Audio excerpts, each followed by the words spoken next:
Hello and welcome to Achievement Hunting 101. This is level 256. I am Big Al, and with me today is Kooshmoose. Thanks for introducing me.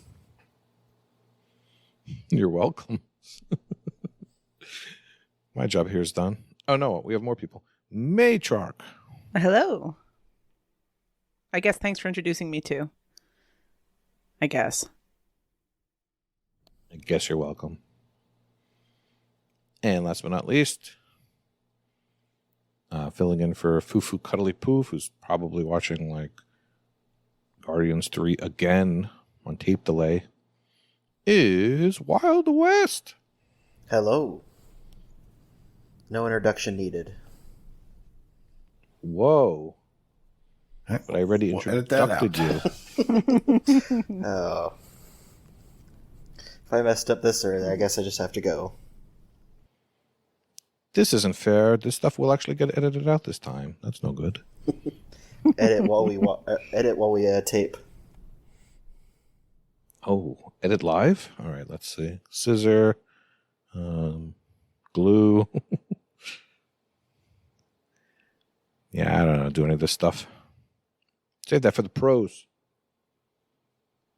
Speaking of Prozac, Wild West, how you doing, man? I heard you were on a big vacation. I was spending all my money and laying on the beach and going to Universal Studios and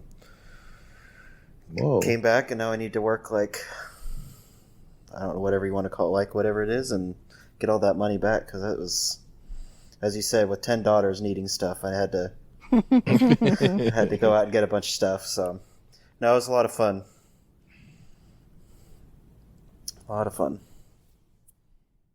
I mean, and where do you normally live? I live in Texas, so we...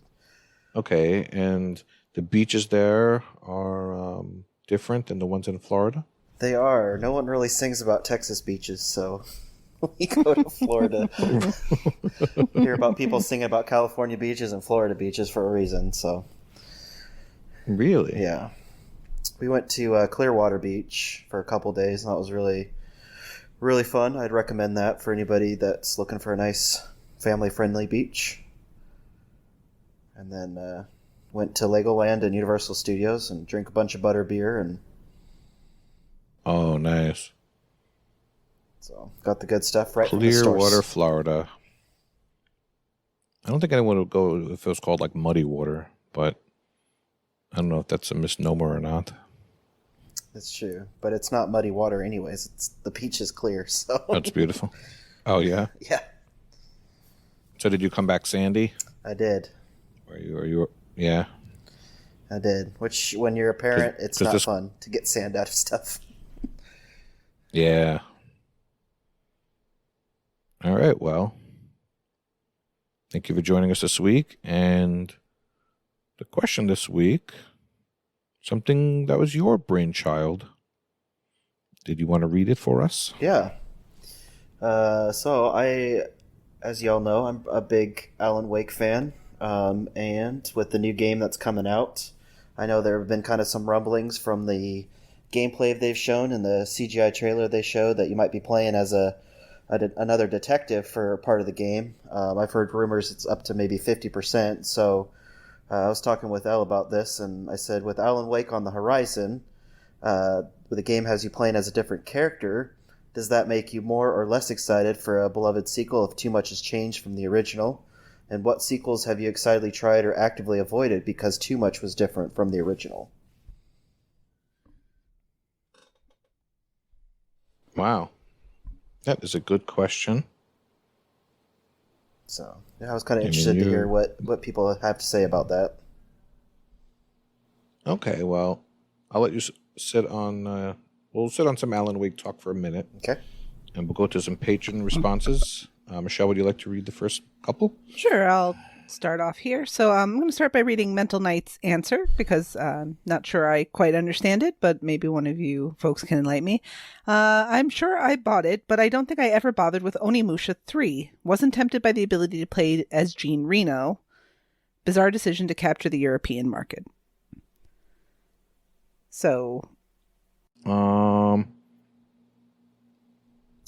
I know what he's talking about. okay. Because I don't. It's Jean Reno, who is better known as from that movie The Professional, Leon the Professional. Yeah. I don't know if he was a playable character or if he was a voice actor. Because as far as I know, Onimusha is a Japanese fighting game. Is Jean Reno more popular in the European market? I just watched that Probably. movie the other day, actually. The Professional, Leon the Professional. Oh, okay. You watched it? Yeah. Would this have motivated who it you is. to get Onimusha 3? No, because I'd have to actually look what it is. I honestly have never heard of that game before, so... Plus, if it's a fighting game, that's just... Fighting games are kind of like my least favorite genre. I'm not a big fighting game person. But... Understood. Well, second up, I'm going to read an answer. Okay, go ahead. Oh, no. It's more of a hack and slash. I was going to say, before we get yelled at, we should probably... Okay. I do like hack and slash. Game, so. It's a hack and slash. Yeah. Okay. And looking at the cover, Jean Reno's right there on the cover. I never knew about this. See, we're all learning. And he's playing Jacques. I had forgotten about it. Yeah, thank you. Yeah, I did know that. Thank you, Mental, for teaching us things. It's like, yeah, I bought this game 20 years ago. But on the other side, I'm going to read the answer that Chewy on Ice provided, because this is one that actually came to my mind as well. After hearing how much they strayed from the core survival horror experience into more action territory with Dead Space 3, I have consistently avoided it because that decision was such a disappointment. Yes, I did end up bean diving it, but it's very low on the priority list to go back to. I'm pleased the remake has gone back to the source and seems to have done well, so here's hoping they learn their lesson for whatever comes next for the franchise. And insofar as Xbox games this time in video games went, that was my immediate thought, was Dead Space 3, because I loved the first two Dead Space games. And I owned Dead Space 3, but I never really tried it. But some of that, they added a co-op element, and there's all this other stuff, and I wasn't sure if I was feeling that. But I actually had a different answer for a game where the sequel changed way too much from the original, and it's way earlier than Xbox, but there was no qualifier that it had to be an Xbox game. And that would be ActRaiser. ActRaiser initially came out on the Super Nintendo. It was like baby's first simulation game, and in between the simulation components, there would be action components, like platformer components, where you'd have to just run through these little levels, and those would sort of frame the games. But the sim part was really what was interesting about it. So when ActRaiser 2 came out and it was on the shelf at my local video rental store, I was super excited to play it until I played it and saw that it was entirely the platformer elements from ActRaiser 1 with no sim components. Super disappointing.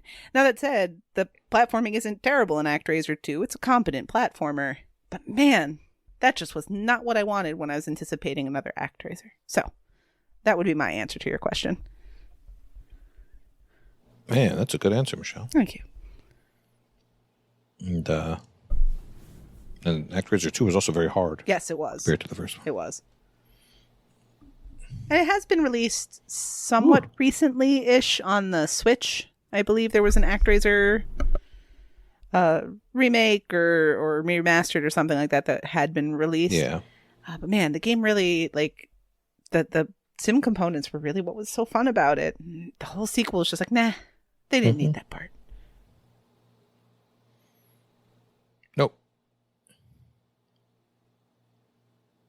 All right.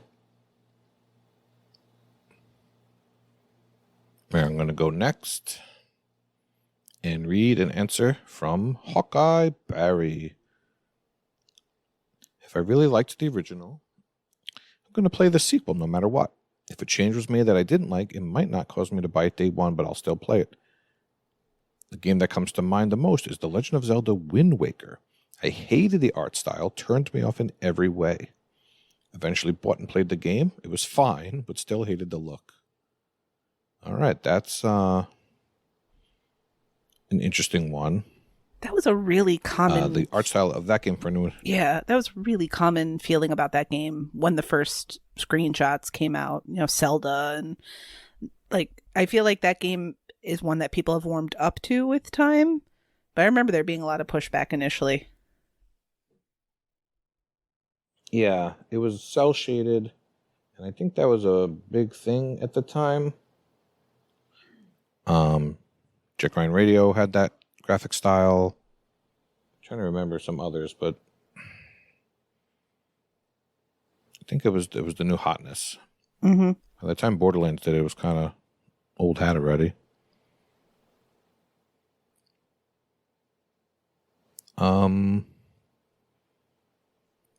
But that's an interesting qualifier, the graphics, the art style. I don't know if that was what Wild West had in mind, but it could be for any reason, I imagine. Yeah. That's a good answer. I like it. All right. And What the Fug said, Toe Jam and Earl 2 Panic on Funkotron. I loved the first game and how it played, and they turned 2 into a platformer, and it could have just been any other game. Huh. See, I've never played the second game, so I didn't know it was a platformer. I would have assumed it was the same. Has anyone else played that one? Not the sequel, no. No, me neither. I played the original, but... That was not that one. Genesis title, I'm sure. So we're given lots of old answers. For me, this is a tough one because, when sequels are announced, you want more of what you liked in the first game. But if it strays too far, you might get annoyed. But if it's exactly the same, you might get annoyed. So it's a tough balance to hit. So something like Gears 4, for example, had the same exact gameplay as Gears 1 through 3, but had some character changes. And then you had insert Halo game here, where you're used to seeing Master Chief, but if he's not the main character, it doesn't matter because it's still the Halo gameplay. Well, wasn't that the case with Halo 2? Doesn't that switch perspectives? Yeah, you could. And that Be the bad guy sometimes, Yeah, right? you played And as I the feel like- Arbiter for half the game. And that one's well regarded, among Halo games. It's not that the gameplay didn't change significantly, as I recall, but yeah, that didn't make people care less for it. I don't think. Yeah, so Wild West, is it okay if it's a spin-off type of game or a numbered sequel? No, I mean I think either answer would be worth talking about. I was just kind of curious when you were saying about Gears 4. A lot of the film and video games nowadays are kind of doing kids of past generations.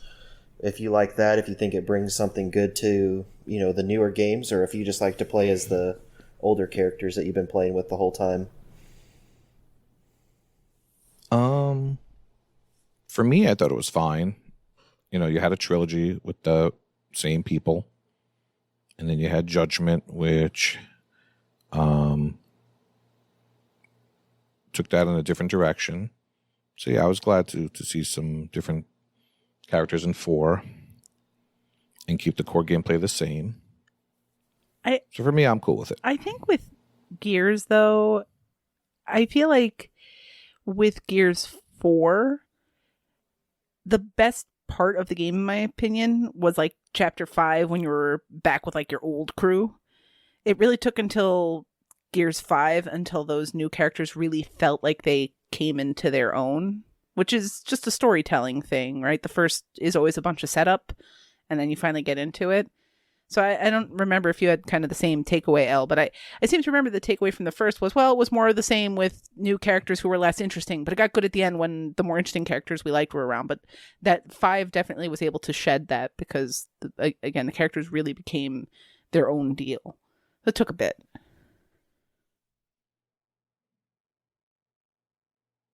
I mean, that's what happens. It's like when you take your favorite band and then their new album comes out, and you're like, and then after a few listens, you get into it. I think that's probably what's going to happen with Gears 4. Like, you're like, oh, this isn't my gang. Oh yeah, I think I guess it kind of depends on how you either listen or view the game or music or whatever. Like if some people say, oh, I wish they would do something different. They're just doing the same thing all the time, and then they do something different, and you're like, well, I want them to go back to the same thing because I don't like this new thing. And so it's because people like to complain. Yeah. But both things could be true as long as it's not the same exact people saying both. Yeah. People always rag on Nickelback for every song sounding the same, but they've sold a bazillion albums, so yeah. You must be doing something right. It's one of those guilty pleasures people like, but they won't admit. Yep.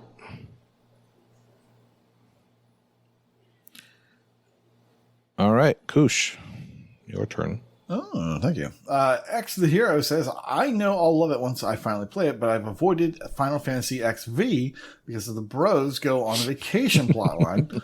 I've actually avoided the story spoilers for however many years it's been now, so I'm sure it goes deeper, but I like my RPGs to have some sense of urgency to them that gets me excited for the plot. Mr. Rowe, also known as Freaky Rowe. Wait a minute. What's that? Wait a minute. Let's delve into this here. Oh. So I'm a big Final Fantasy fan, but I have not played 15 yet. But X, come on, like this actually seems like a different type of game. How many RPGs do you need to, save the damsel or, learn some magic? This seems like a different way to go. So is bros going on vacation like boring? Like I don't get it. Like seems cool to me. Road trip. Bro trip. Never heard that one before. That's good. All right, well, play it X and let me know how it is so I can play it. Maybe. So we're not getting 16, so this might be our last hurrah. Yeah. Mr. Freaky Row, as he's known, says, I can name several sequels I like better because they're different. Zelda 2, Castlevania 2, and Super Mario Bros. 2. Those three games are nothing alike. And all are substantially different than the first games, but still good games. For me, I prefer games to try new and different mechanics, characters, etc. I know it's not the popular opinion, but I enjoy change in IPs. Otherwise, it's the same old thing. Fusion Frenzy 2, however, is garbage and needs to be forgotten for all time. Wow. Yeah. So Zelda 2, I know people, a lot of people, Oh boy. they comment on that. I thought it was fine. Whatever. It was different. Castlevania 2, I don't really remember that being too different. Super Mario Bros. 2, yeah. I think in Zelda and Super Mario Brothers, I think that was because they were supposed to be different games, and then people were like, no, let's wrap a familiar skin on it. and we'll go with that. I thought that's how those ones worked. But for me, it was hard to think of Xbox games for some reason. What came to mind immediately, after thinking about it for half an hour, was Ratchet and Clank Up Your Arsenal. Now, if you recall, this is, of course, it's on that other gaming system. Ratchet and Clank Up Your Arsenal, I believe, is the third game in the Ratchet and Clank series. And rather than being an extensive single-player campaign, this one had a very short single-player campaign, and then it had a whole bunch of kind of like arena-based levels. And it was like a multiplayer shooter. Very different than your standard Ratchet and Clank. And for me, it was just kind of like, ugh. But I still played it, obviously. The whole thing. Because I do love Ratchet and Clank. But I just remember thinking, ugh, that was... I'd like to not see that again. And then, of course, the next game that they had on the main console was back to the regular formula. And then for Xbox, I was flipping through the TA series, and the one that stuck out to me as being the most egregious, the biggest shift, was Super Meat Boy. So Super Meat Boy was, a challenging platformer, really tough. And then the sequel to that, which came out much later, was Super Meat Boy Forever, which is kind of the same thing, but an auto runner where it goes left to right. And as soon as you hit a wall, you go the other way. Like if you jump to a wall, you jump off that wall, you start running the opposite direction. And very different, just a huge shift in like how your brain functions and how you have to solve those levels because you can't control where you're going now. Yeah, but so in that case, yeah, both these are kind of negative for me. Although, like I said, I just jumped into Super Meat Boy Forever just to kind of check it out. And yeah, it's just it breaks my brain to have to think because I don't play a whole lot of those left to right things. I mean, Rayman had some like that, but they were called books. They were a little different. Rayman Fiesta Run. Classic. Yeah, Fiesta Run. There was another one too, I thought. Jungle Run? Probably Jungle Run. Yeah. Those are on the computer. They were cute. But good call on Fusion Frenzy 2 being garbage, Mr. Freaky Row.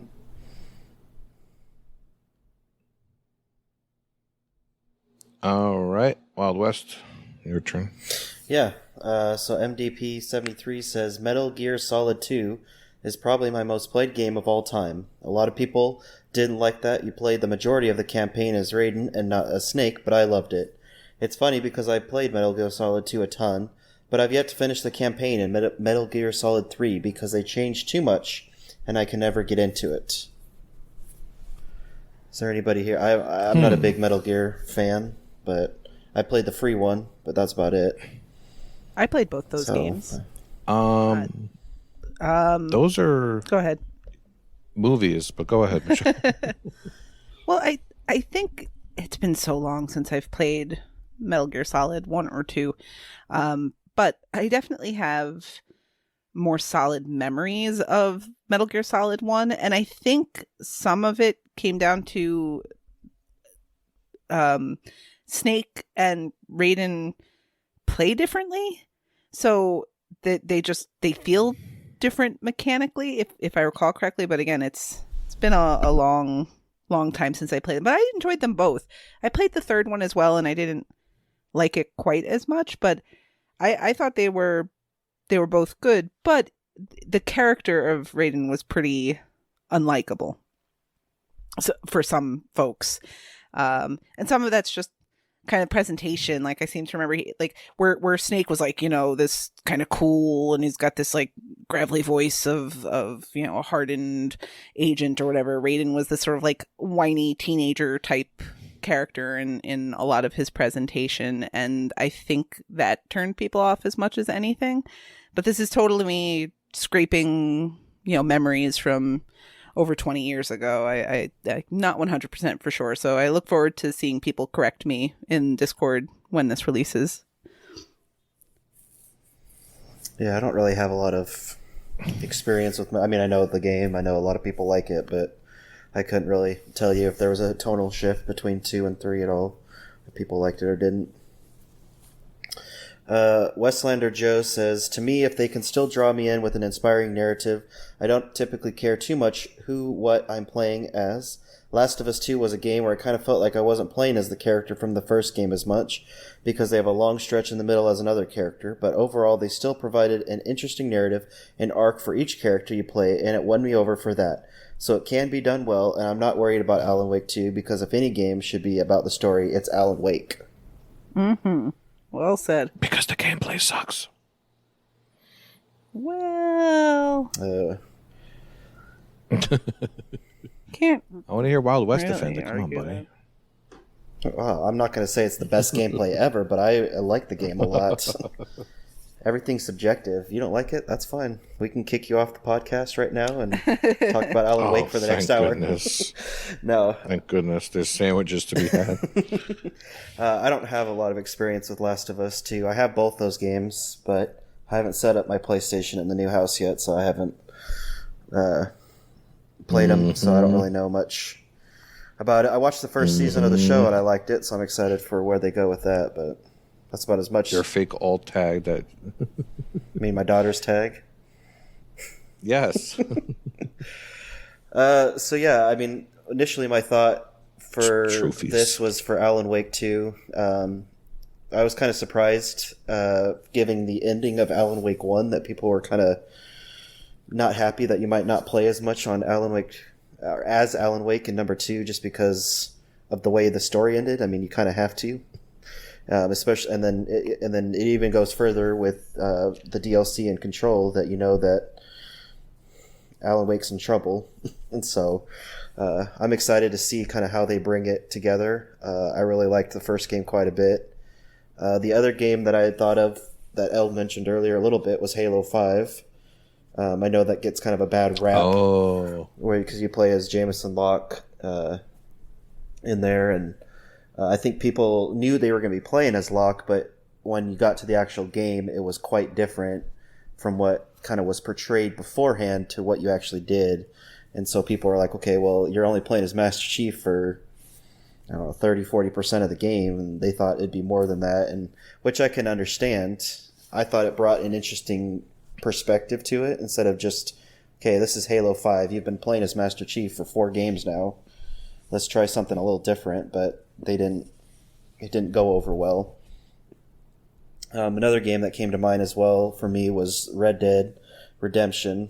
You know, the first game you played, you know, is John Marston. The second one's a prequel to it, and John Marston's there, but this is all stuff that happened beforehand, and you play as Arthur Morgan, and so it's similar. Plus, it's just the game is, you know, got to be 10 times bigger in Red Dead 2 than Red Dead 1, so there wasn't as much to do in the first one versus the second one. But I think if you can do it right, I think it doesn't matter if you're playing as a different person, as long as, kind of like what Westlander said, if you're bringing a good narrative, if you're bringing a good story with it, that should take precedence over, you know, that character that you really like. But that's kind of the view that I have. I think I remember Dead Rising 2, you played as a different character also. Yeah, you do. Chuck Green? Yep. As opposed to Frank West in the first game. And yeah, there was resistance to that. I feel like... For sure, because Frank was, you know, he's this... Yeah. Kind of, in some ways, like a very, very typical Japanese male antagonist or protagonist type of character. And Chuck was like, you know, dad to a little girl trying to save her from the zombie apocalypse. But they both work well. They both have a real distinct sort of feel to them, and you kind of root for them both in different ways. And then they had the DLC that brought Frank into 2, if I recall correctly. So it all worked out in the end.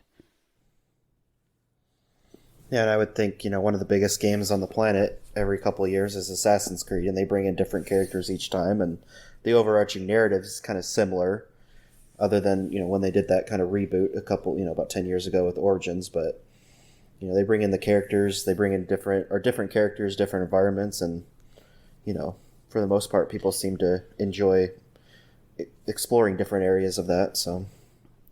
And this, when Koosh, when you were mentioning earlier Ratchet and Clank, I was thinking of another big Sony franchise, which is Jak and Daxter, which had a big tonal shift between 2 and 3.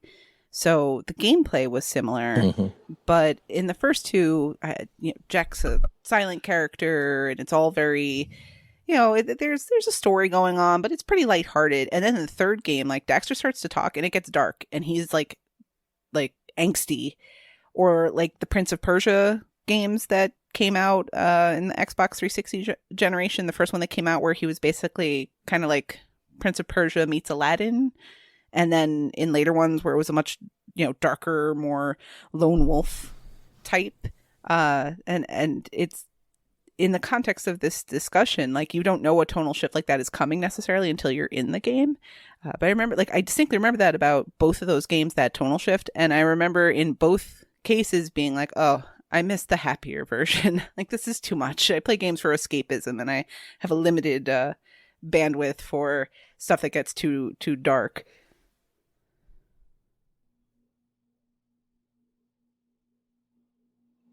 All right.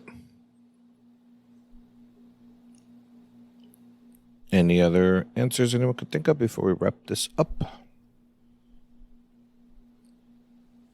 No, I don't think so. Good. All right. Well, I'm happy for you that you're excited about Alan Wake 2. Yeah, I can't wait. I just remember, I remember getting frustrated. Like, from what I remember, the gameplay was fine, but like if you died, the checkpoints were not very friendly. From what I remember, and I never even got to play the nightmare mode to finish up the rest of the manuscripts because I found the regular playthrough not that easy. So that might have just been a me thing. Yeah, they were. And then there's a couple of achievements where you had to like go from point A to point B in a certain amount of time, and I remember getting frustrated by those also. Yeah. So I never did the DLC and I never did the nightmare mode. So I do want to get back to it. DLC was good. Yeah, I think I know the achievements you're talking about, and one of them can be a little bit frustrating because I think the time can't really skip stuff, so you have to kind of watch. You can skip the cutscenes, but there's still some like in-game parts where you have to listen and watch, and you can't skip that. So, but I'm excited. Yeah, I mean, if they make quality of life changes to the gameplay and the story remains the same or on the same quality, it should be a real winner. Yeah.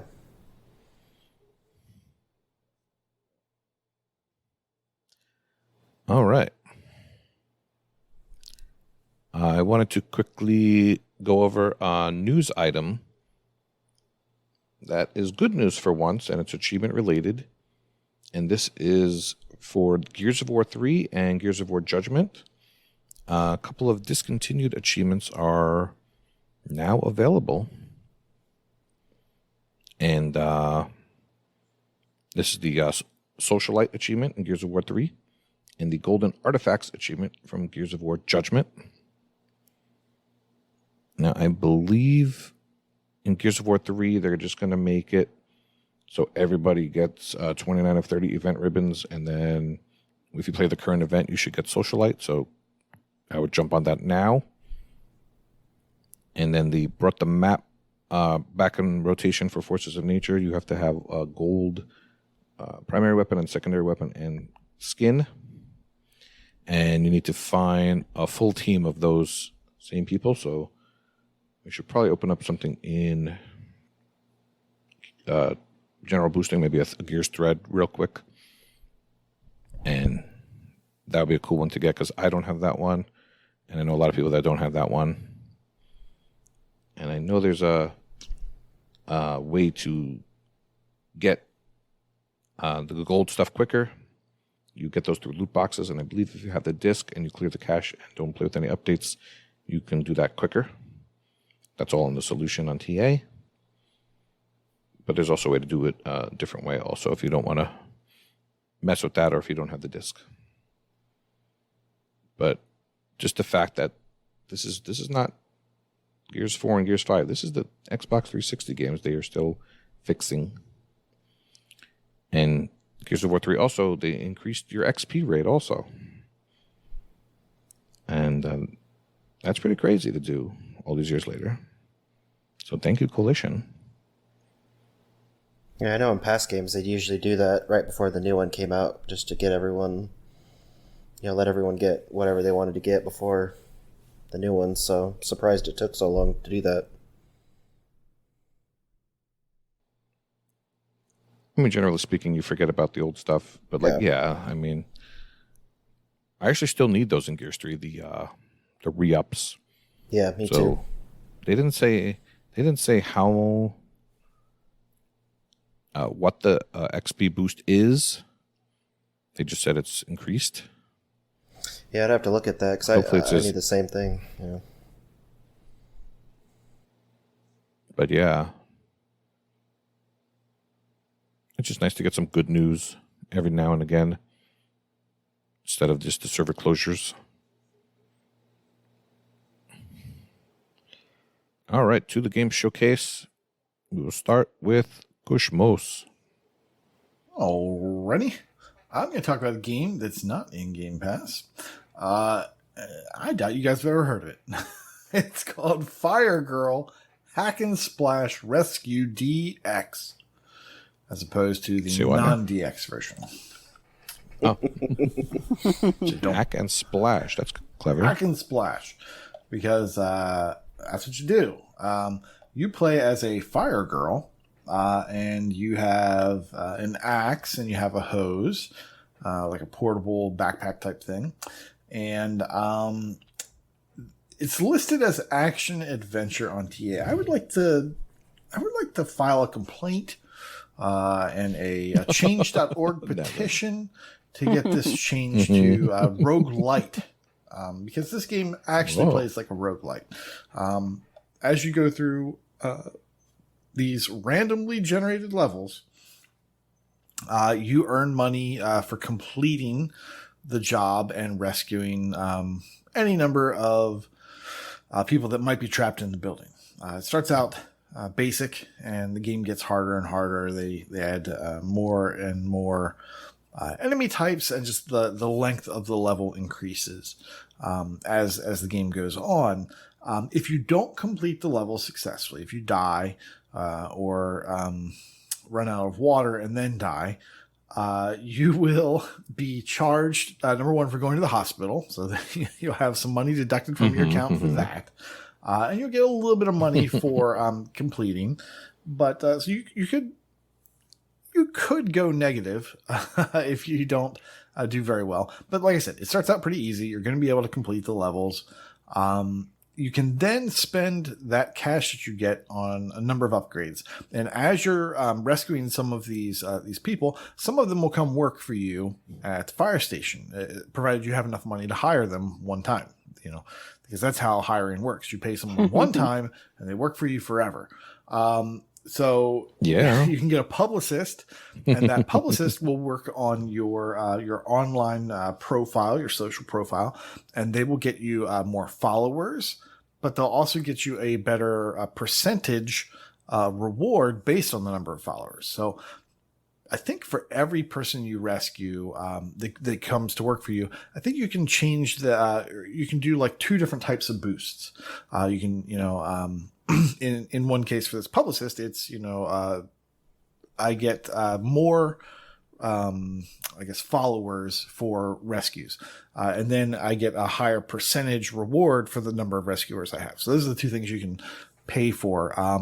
The first thing you're going to want to pay for is a better axe, because the axe does take a long time to smash things right away. And you also want to add more water to your tank so that you can make it through the levels a little bit better.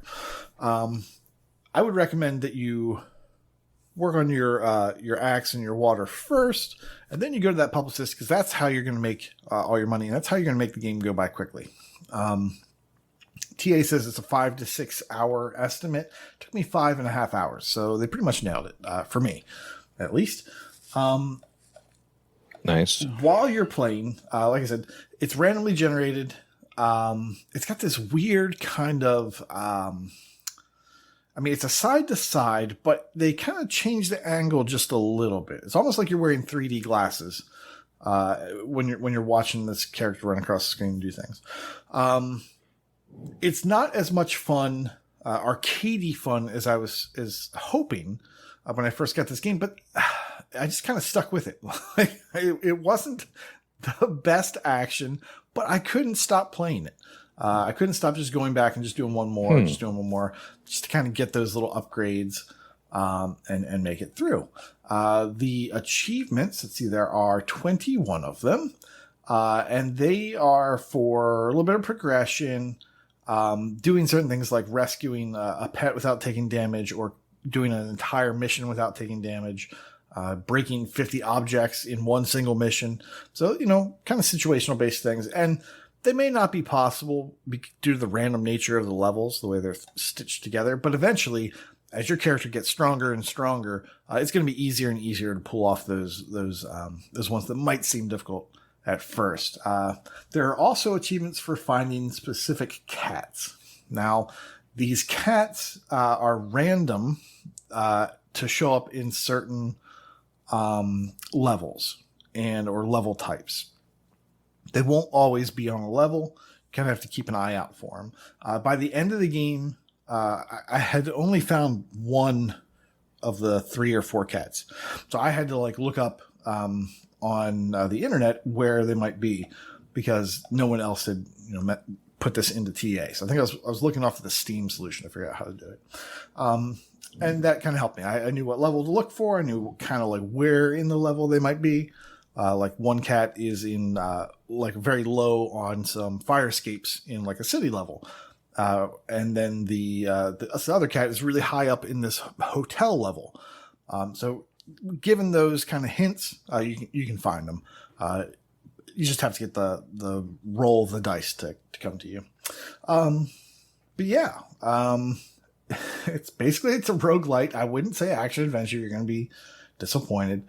And that's Fire Girl Hack and Splash Rescue DX.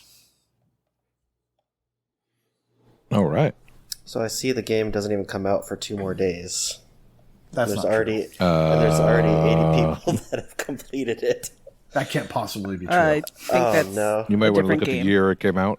It's a different game. Or different No, year. it came out. Oh wait, June a 22nd. different year. There we go. Different year. I'm tired. Yeah. I'm tired. I was looking at crap. that.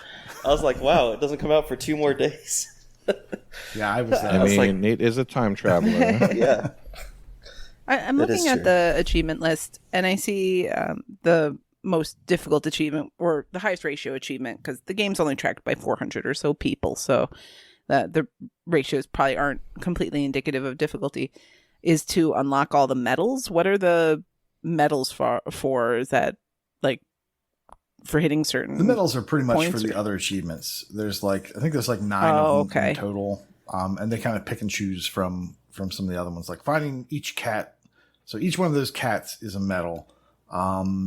Each one of the kind of situational things, like extinguishing 100 fire monsters in a single mission without getting hit, is one. And so yeah, they kind of pick and choose from the other achievements. I'm pretty sure that each one of those is an achievement.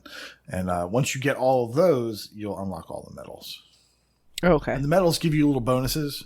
So, like, I think for completing a mission without using a refill on your backpack, I think that actually makes your backpack stronger. So as you complete those, they make you stronger, and by the end of the game, you'll be able to beat these things. It's if you just keep upgrading, you're eventually going to be able to do it. The other thing I just want to point out here, I'm looking at information on Fire Girl on True Achievements, and they have an interview with the developer. And the very first question, Nate, you have to cite this to TA when you argue about the classification of the genre. The first question is, what is Fire Girl Hack and Splash Rescue DX? And the answer is, Fire Girl Hack and Slash Rescue DX is a roguelite action adventure and platformer game. So I think you need to quote this and submit this to the genre challenge team so they can update the genre based on both your experience and the actual words from the developer that was interviewed on TA itself. There you go. Strongly worded forum post incoming. All right, good. Good. Please screen capture that and share that with the class later.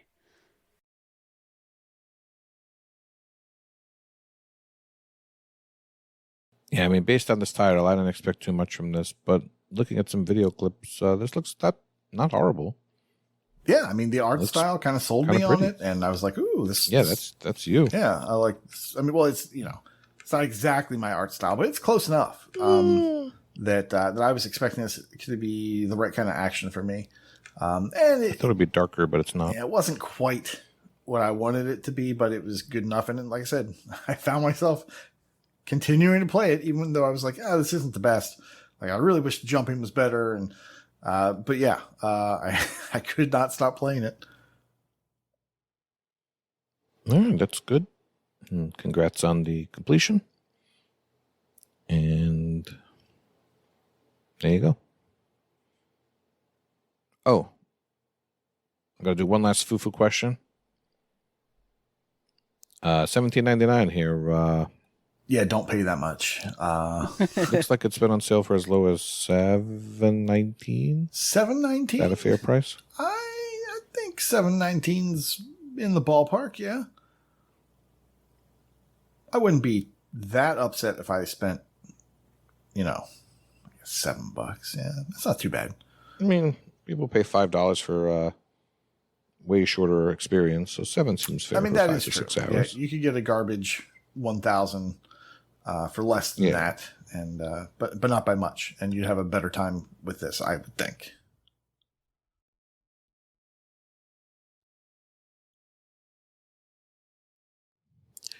Needs more splashing. All right, that was Fire Girl Hack and Splash Rescue DX. That's fun to say. Michelle, what are you bringing to us this week? I am talking about some DLC. So, as I had mentioned way back early in the year in one of our January episodes, my big focus right now with my gaming has been trying to get to 80% completion. It's a number I've wanted to hit for a while since my first bean dive, and I'm getting there. I'm at 78.9%. I think I started the year just having hit 78. I don't know that I'll make it by the end of 2023, but I'm making good progress. So one way to continue, there are really two ways to make progress on your completion. It's either to put a whole bunch of new games that you know you're going to complete on your tag until eventually you just add enough that your completion goes up, or to go back and try to clean up the things you left behind.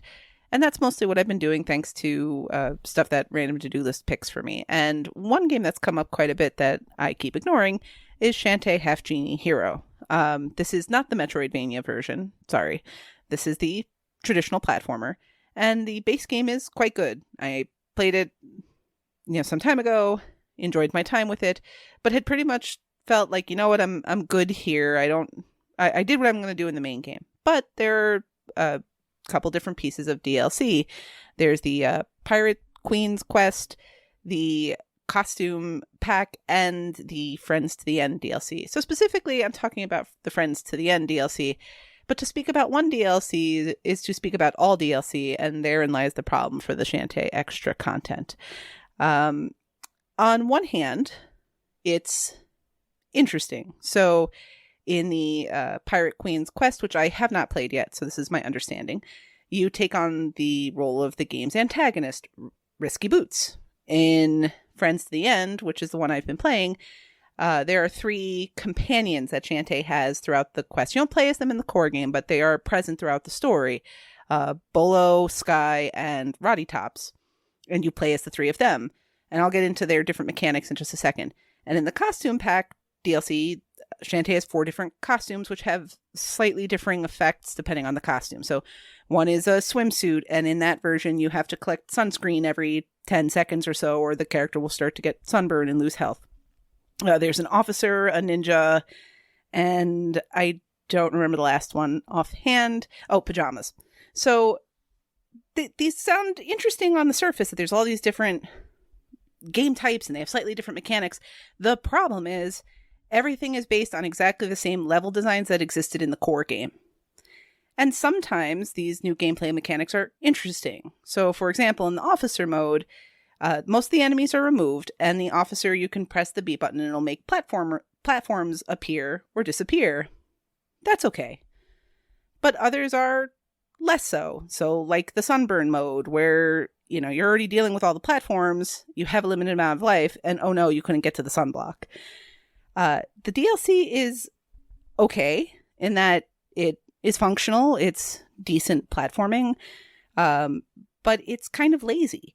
You wind up having to replay really effectively the core parts of the game without any of the stuff where you go back to the main hub world and get certain things that make you better defensively or have more magic. You get none of that, just your basic 3 hearts that you start with. It effectively makes you replay the game 6 times. I don't know that I want to do that. And each one of these comes with an achievement that is to see all the ending screens for that game type. So see all 4 ending screens in officer mode, see all 4 ending screens in the Pirate Queen's Quest. The 4 screens mean complete the game with 100% completion, fastest time with 100% completion, and fastest time. If you're good at Shantae, you should be able to finish most of these runs in about an hour. I'm not good at Shantae, so I'm playing Friends to the End. It's estimated to be a 3 to 4 hour DLC. I think I'm on hour 4, and I'm about 2/3 through the collectibles. So that is to say, core Shantae is wonderful. play it, enjoy it. I have not played the Metroidvania one, which I think is the, I don't know, Nate, you know which one it is, right? Seven Sirens. Seven Sirens. I wanted to say Seven Seas, and I knew that was wrong. I haven't played that one. But Shantae generally looks great. It sounds amazing. The soundtracks are, composed by Jake Kaufman, who's done all sorts of awesome soundtracks. He's great. The animations are beautiful. There's little bits of like sound bites for voices and such. Like the game's presentation, the core game of Shantae Half Genie Hero is great. This DLC is kind of a downer, and I'm going to play through and at least finish the Friends to the End DLC insofar as getting through it once. But I think after that, I'm going to be taking a long break from this one. Oh, that's disappointing. It is. I'm like disappointed to feel that way, unfortunately. Is this one of the ones you kickstarted? Yes, actually. Yeah. So, and something else that's a good point. So if you had kickstarted the game, depending on your kickstarting level, you were given the DLC. So that's where I was. But there's also like an ultimate edition of Shantae Half Genie Hero that has all the DLC in it. And I want to say, I think, and I should have researched this a little bit, I think the achievement lists are slightly different. But I'm not 100% sure. I could research that a little bit and come back to it. But I think there might be like a extra achievement for like hitting a certain like halfway point in the DLC that doesn't exist in the DLC itself. The DLC achievements are pretty much started up real quick. So for Friends to the End, each of the three characters has a different special ability. Sky has a bird you can toss and sort of use as a platform. Think of it almost like Rush and Mega Man, except for it doesn't float across. It just is a stationary platform. Bolo has a grapple hook you can use, and Roddy Tops will recover health. So there are different, there are different achievements attached to each one of them. So Sky, for example, has a difficult one where you have to use her attack and like keep jumping around and never letting the bird that she throws out return to you. There is a workaround on TA if you're interested in this. So there's some interesting stuff in the list, but then they all come back to that see all 4 ending screens, and it's just like I don't have at minimum you have to play basically the core game 7 times, and I'm not going to do a 100% fast run on my first try. It's a lot. It's asking a lot. All right.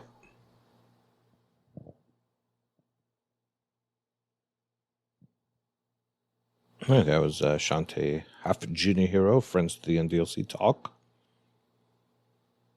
All right, I will go next. Right before recording, I streamed a new East Asia soft game called Color Pals. And true to its name, it's colorful. It's basically a platformer. So it's like a easy version of Meat Boy. So basically, you start off as a green little dude, and you see on the other side of the room, the squares are blue. So you find the blue power up, and then you can touch the blue floor. So if you touch a color that you are not, you start the stage over. And there's the layout is kind of like the mobile games where you can get 1 star, 2 stars, and 3 stars. But it's not based on time. It's based on actually finding the 3 stars within the level.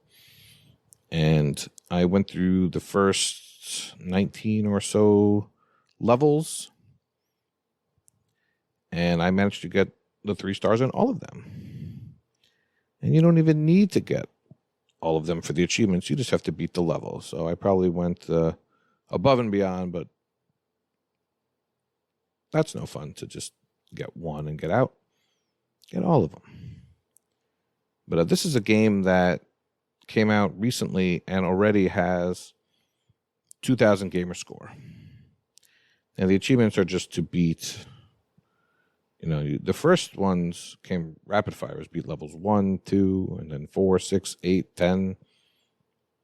So it was every 1, then every 2, and then it was every 3, 13, and 16. And then it becomes every 4, 20, 24, 28, 32. And then the title update brings it where you have to complete up to level 50 So I did not get that far yet. I'm not sure if there's more than 50 levels in the game. If there are, you could rest assured they will be adding more gamerscore to the game. But it's a quirky little fun little game, only a $5 game. There was one little problem I had, and that there are these little arrows on the floor that were very hard to see. And when you step on these arrows, they launch you into the air. And I think the arrows should have been more defined, like black squares. But there's like a little gray arrow on top of the squares that's hard to see. The other thing, there's no colorblind mode that I saw, and I think that is a clear deal breaker for people who, well, I don't know. I guess it's not. As long as there's different enough shades where you could see a difference, then I guess it would work. But I wouldn't know myself. Usually in something like this, you would see like a shape to go along with the color, but I didn't see anything like that.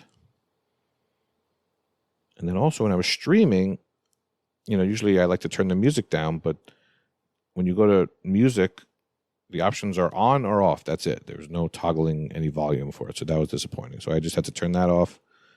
And usually I love the music for these retro games, so when I go back, I will definitely have that on full blast. But the achievement list is nothing special. It's just complete the levels. That's it. And it seems to be a pretty popular game. Already 1,300 people have it. And it came out last month.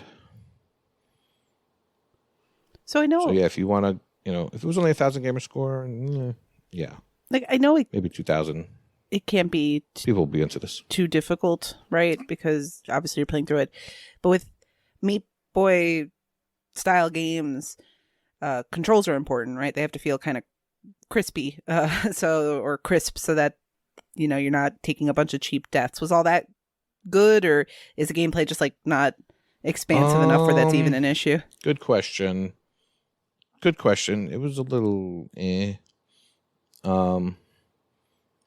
so you go, left goes left and right goes right, but if you hit a jump, sometimes you don't keep the momentum going to, and I had to jump a couple times just to get back on track. Not the greatest controls, but they're good enough to get the job done. Mm-hmm. I think anyone who gets this knows what they're in for. But it's always interesting because it's listed as a platformer, but there's definitely puzzle elements, because the puzzle lies within how do you complete each level. What's the best path to take in the level? Because you can go left, you can go right, you can get one key first, get another key first, and then if you do the wrong thing, you cannot progress in the level. So I always call these puzzle platformers. It's probably not correct by TA genre definition standards. But it's not just a typical platform where you're just plowing through and avoiding enemies and jumping. You're trying to figure out how to solve each level and getting through. So I would call it a little bit puzzly, but TA would disagree.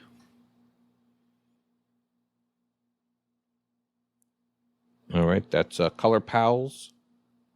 But it's now time for our main event. Wild West has a secret game he's going to reveal to us right now. Exactly. I'm going to take a cue from our resident Kooshmoose and talk about a Game Pass game that's leaving pretty soon. Whoa. Nice. Because since he didn't do it, I guess I should do it and make sure to fill that void that everyone wants to have about having a Game Pass game. Koosh perked right up. Go ahead. So I'm going to talk about Road 96. Oh. So that's a game that I've been looking at doing. I saw it on Game Pass. I've seen a few things about it. And with the announcement that I was leaving, I was like, well, it's a 6 to 8 hour estimate on TA to complete. And so I was like, okay, I'll give this a shot. It's not going to be too long. And I really like it so far. I started it on June 17th, so 3 days ago.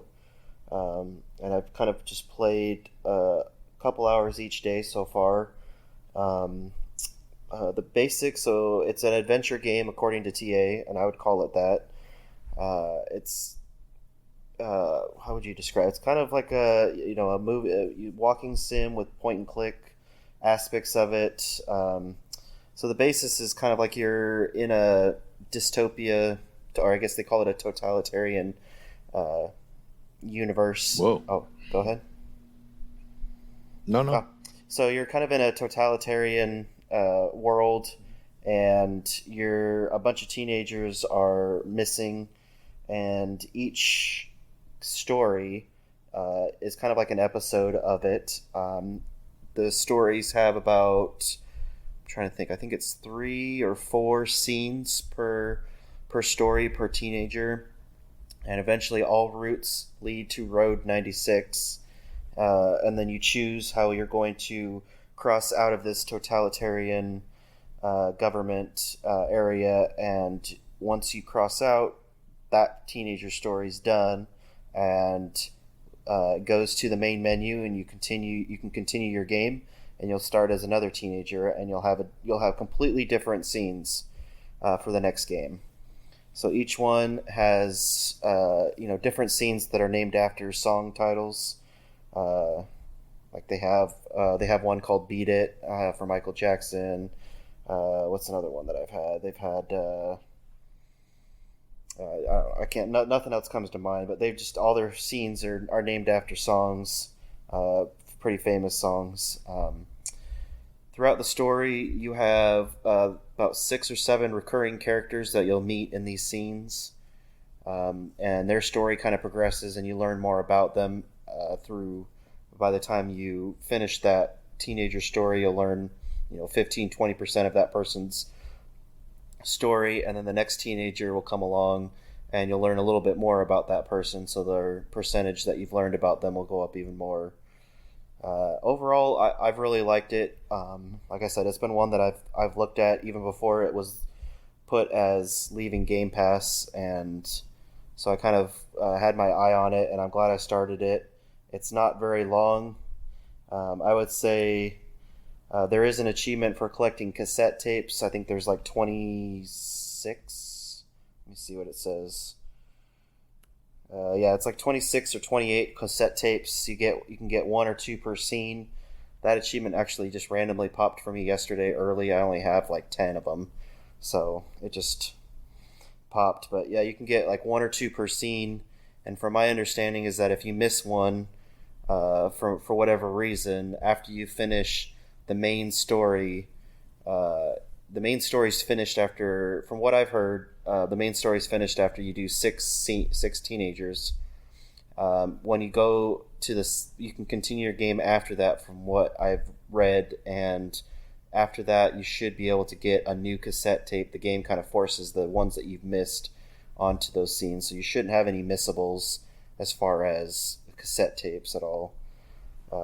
But the rest of the achievements are pretty standard.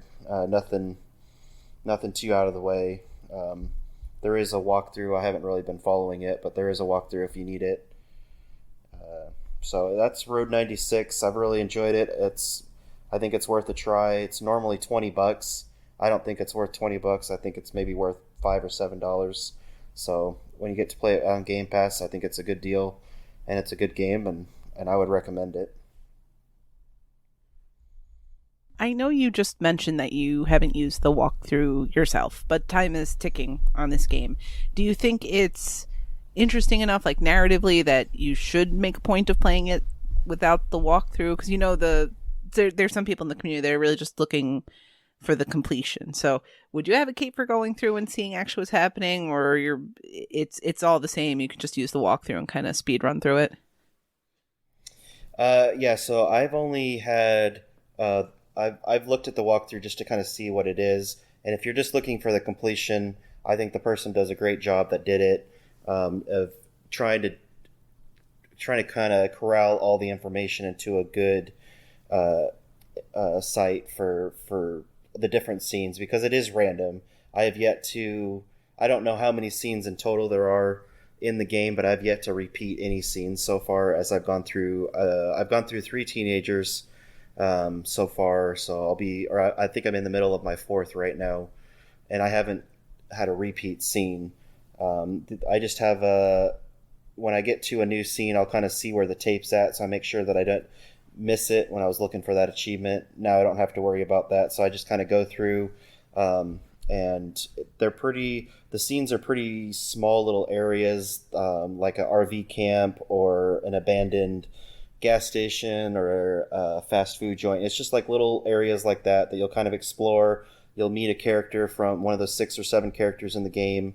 You'll meet them and kind of interact with them, learn a little bit more about their motivations or what kind of side of the government they're on, or if they're a part of the police force, different things. And then you kind of just will choose how you want to leave the scene, whether you're going to hitchhike, whether you're going to travel by bus, which costs money, whether you're going to take a taxi, or if you're just going to walk.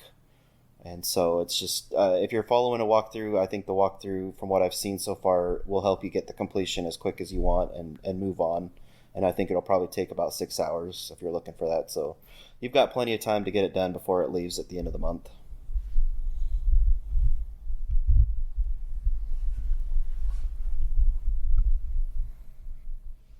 So it sounds like you liked it.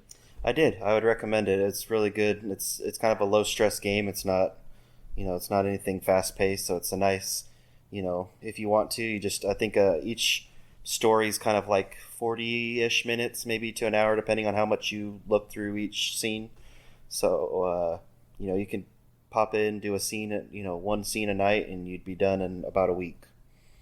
So it doesn't take too long. Or if you want to just rush through it, you can rush through it in a day or two and be done. Yeah, I definitely see a lot of people have been starting this one up. And it definitely serves as a cautionary tale to Game Pass people, because this came out... Oh, you know what? Yeah, this came out last April 14th. Yeah. I don't know if it launched into Game Pass or not. That's what I was going to say. If it did launch into Game Pass in April, then that's a weird... Then it's weird. Yeah. But that I'm not sure.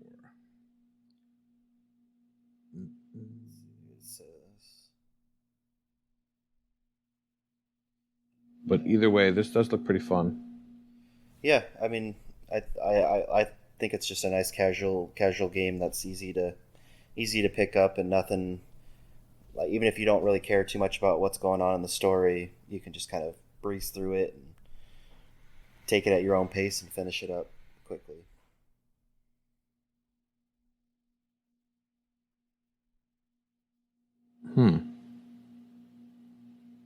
Looks like they added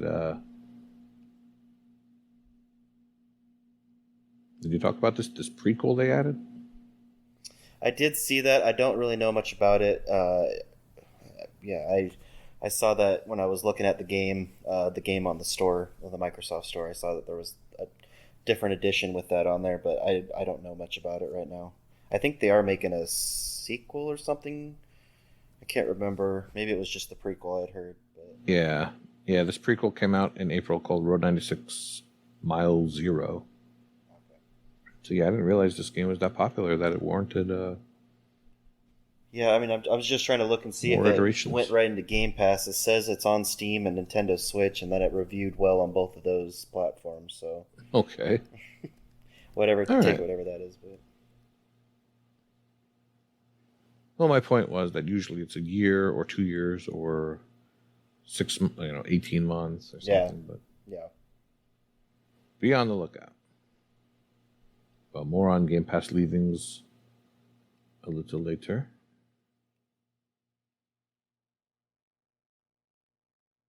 All right, that was Road 96.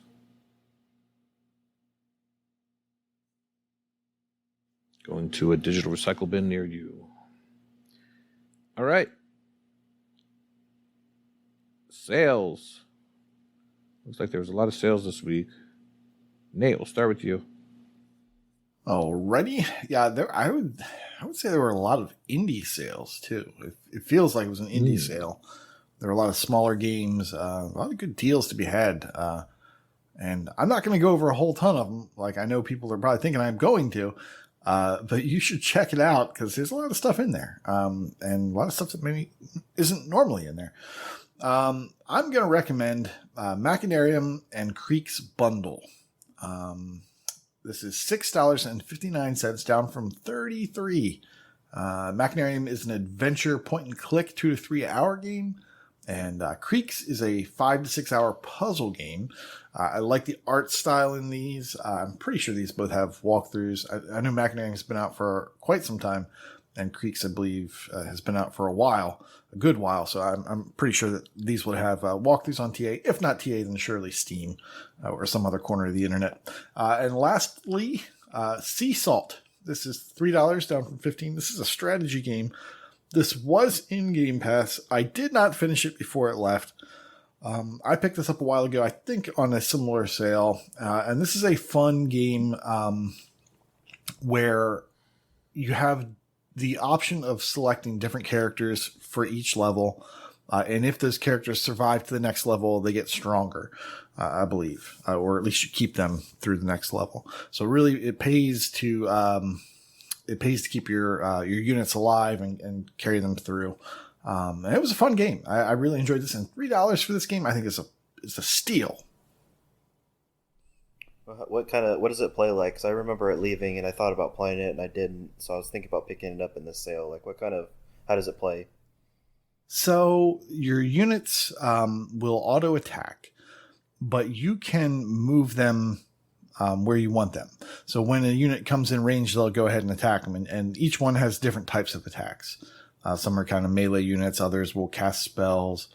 It's very dark in theme. You're essentially picking different monsters, and you can play as a different kind of dungeon master-ish type thing. Like you don't really have powers, but you have different affects on your characters when you choose what to start with, like which card or character you're going to play as. But you don't really have direct control over that character. It's just you get a different bonus for which one you pick.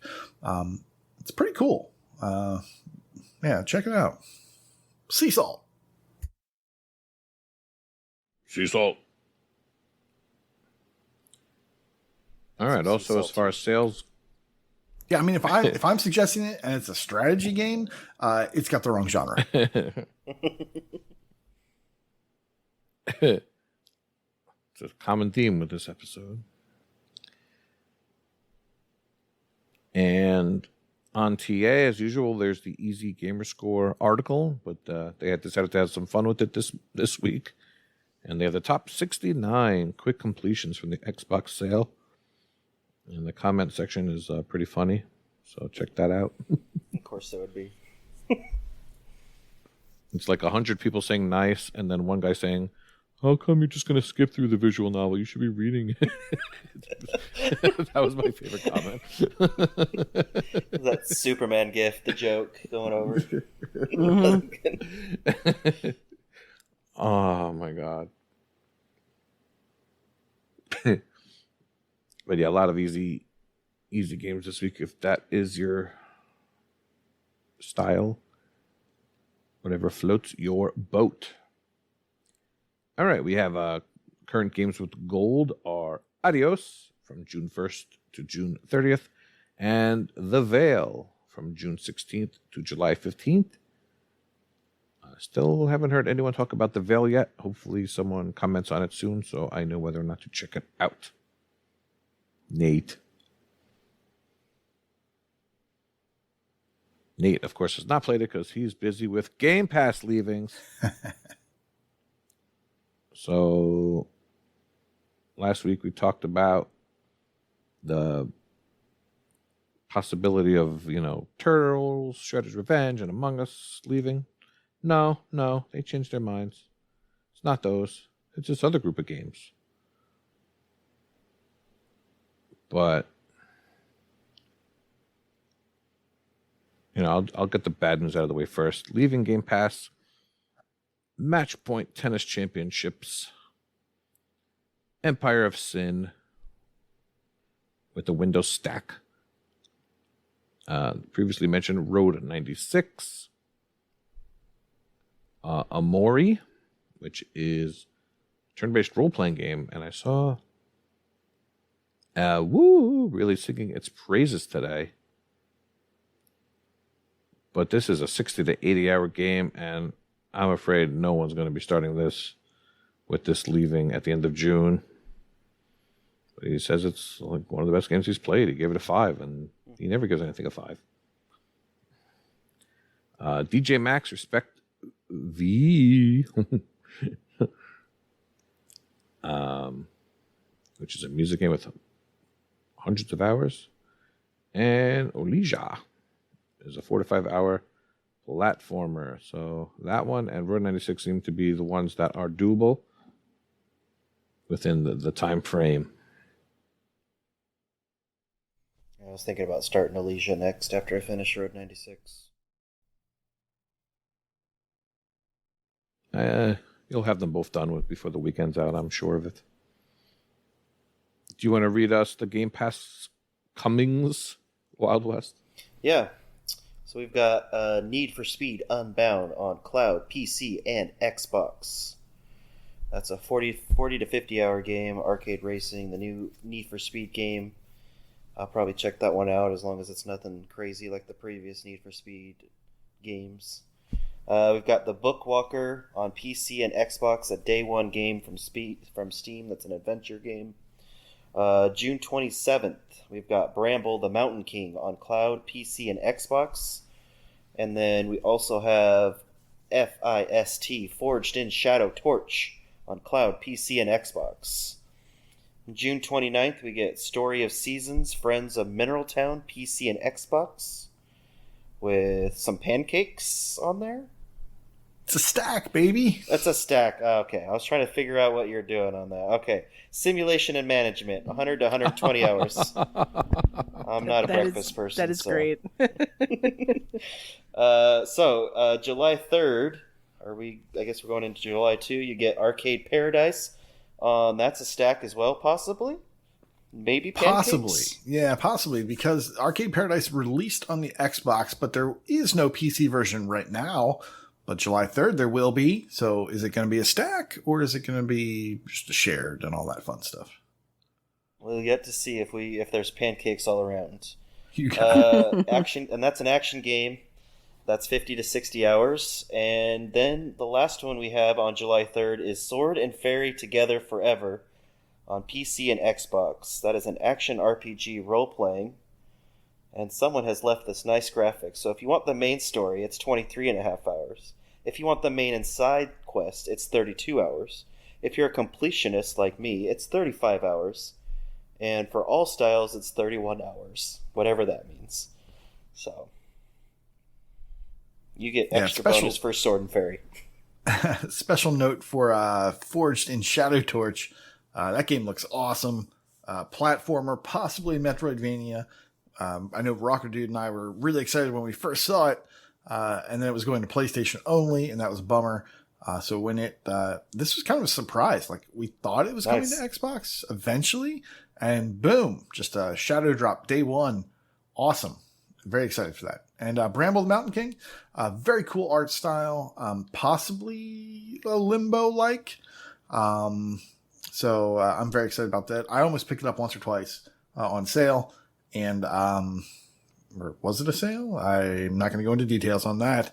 But I didn't, because it's coming to Game Pass. And the Bookwalker, the art style looks very cool. That's something I'm going to check it out. Oh, and, yeah, because it's not genred in TA, I pulled the genre from Steam. And they say it's an adventure game, but, that's like a blanket.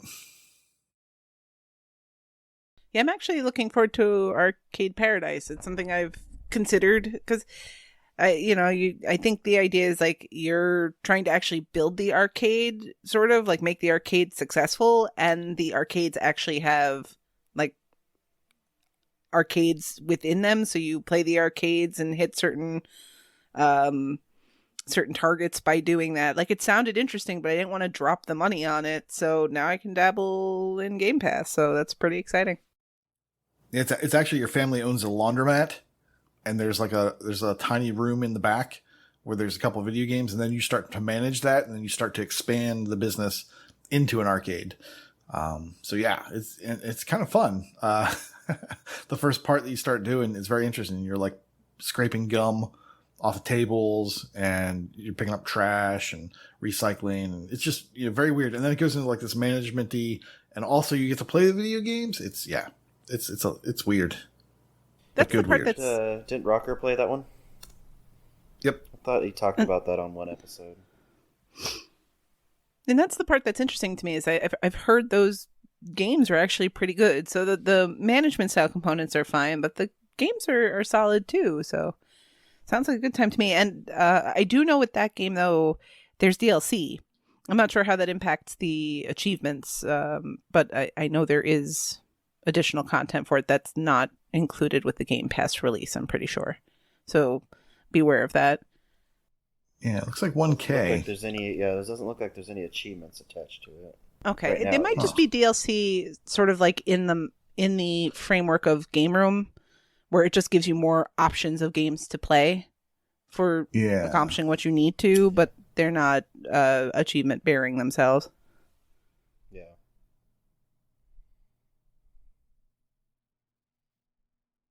But I am pretty sure that developer said they're done with DLC, so it should be safe then. If there's no other score attached to it, there shouldn't be any of those like, okay, there's the game's about to leave and we're gonna drop more DLC in it. I think they said they're done.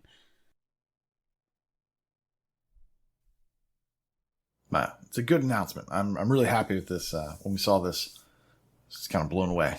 Very excited.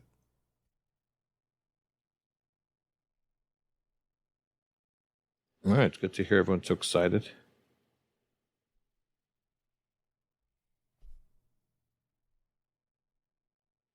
All right. Leading us into the promised land of Red Camp. Michelle, you start the parade. I sure will. First up, we have our completions milestones, leading off with Mad Lefty, 2097 at 350 completed games. EL Sock has reached 400 completed games. Mad Eye Pad Eye at 850 completed games. Raw Sauce Ross at 950 completed games. Dave Bottom with an impressive milestone of 1,000 completed games. But of course, totally outdone by Sniped by a Girl, who has reached 1,550 completed games. Good job, everybody. In streaks, Dunko's currently with 100 days. What the Fug with 300 days. Ooh, is he going to make it? Quantum Gray, 17, currently also on a 300-day achievement streak. Is he going to make it? Domain, currently with 450 days. Retro Chief at 1969 with 900 days. And Bastion Raider with 2,000 days. In Gamerscore, we have El Sock with 700,000 Gamerscore. Dave Bottom with 1.4 million Gamerscore. Mad Eye Pad Eye with 1.6 million Gamerscore. And Redemption Denied with 3.9 million Gamerscore. No big deal. Oh, man. Yowza. Think he's got anything planned for his 4 million? Or just whatever happens, happens? Good point. I have no idea. Whatever happens, happens. I know he's got more Gamerscore than all of us combined, and we have at least 1 millionaire on the panel. I mean, it's just crazy. That is a lot of Gamerscore. We have, yeah, you're right. In leaderboards, Alex R. Davies is now in the top 2,000 of the TA Difference leaderboard. Bastion Reader is now in the top 10 of the completed games leaderboard for Xbox One Shoot 'em Up. Dave Bottom is now in the top 50 of the TA leaderboard for Platformer. Domain is now third in the Washington Gamerscore leaderboard for Action. GT3 Option Fan is now in the top 200 of the Georgia TA leaderboard for Xbox 360 football. That must be a tough leaderboard to climb with probably 80% of the servers are closed for football games on Xbox 360 at this point. Lucas, 1987, is now second in the Gamerscore leaderboard for Xbox Live Arcade. That's insane. RPG Daily, top 5,000 of the Gamerscore leaderboard for role-playing games. Very nice. Arya Dragon is now top 200 of the TA leaderboard for On Rails. And Jay Huns is now number 1 in the TA difference leaderboard for Metroidvanias. You can see Jay Huns every day on our #Vayners channel. He talks up a lot of games, answers questions. He's all around good guy. I had some brags to shout out this week. I got a tag from none other than Prue, who completed Star Trek Online. I have heard this Very game nice. is awful. Yeah, that's dedication there. It looks like he started this on in June 2018, and he's got a playing time of 7 days and 14 hours. That seems like a lot of hours for a game that's not that good. I have zero idea what this entails, except that it's Star Trek, so I'm sure he felt like he had to play it. But good job on that. And we had Kuryu Reborn, who is in the Brag Camp channel as Archie, who completed Pac-Man Museum Plus, which is worth an 11.5 ratio overall. And Race the Sun, which is a 12. I'm pretty sure that one was a Games with Gold at one point. I know that one. That was one of the controversial G-Task titles, as I recall. Like one of the groups that was accused of game sharing. It was because they all completed this game in the same week or something to that effect. So you might believe one of the folks is good enough, but the fact that all of them completed it within like an hour of each other, like, but I remember because this game is such a high ratio that's what it drew people's attention for sure. And last but not least, there was a fun post in Breadcamp about BioShock 2 from GT3 Option Fan, and Clown finished the BioShock 2 boost. Nice. Which, if anybody knows, takes a lot of sessions. And you go back and forth and holding down A. And very monotonous. I did this years ago. It is unforgettable. But the funny thing is that there was a shout out to this dude, Machiavelli, who I guess hangs out in BioShock 2 and has been doing so for years. And I guess he goes and griefs people who are boosting. I was going to say, there's still people that do that. Yeah, they were looking on TA, and it looks like he hasn't had an achievement since 2012. So is he really logging on to BioShock 2 and harassing people for a decade? Maybe. I mean, I hope it's an alt at this point, but who knows what people do. I don't know. Well, how His people tag on TA spend time doing that stuff when they could spend time gaming or whatever else is... I don't know. I don't get it. His tag makes no sense. He's got 12,000 gamer score, but 4,000 TA. Like, he's got less TA score than gamer. I don't know. I don't know if this is bugged or what, but anyway, nice job, GT3 Option Fan. Hope to have you on the podcast soon. I want to ask you about this BioShock 2 boost, because I know it's just a wonderful time. And I'd like to know more about this clown character also. Clowning around.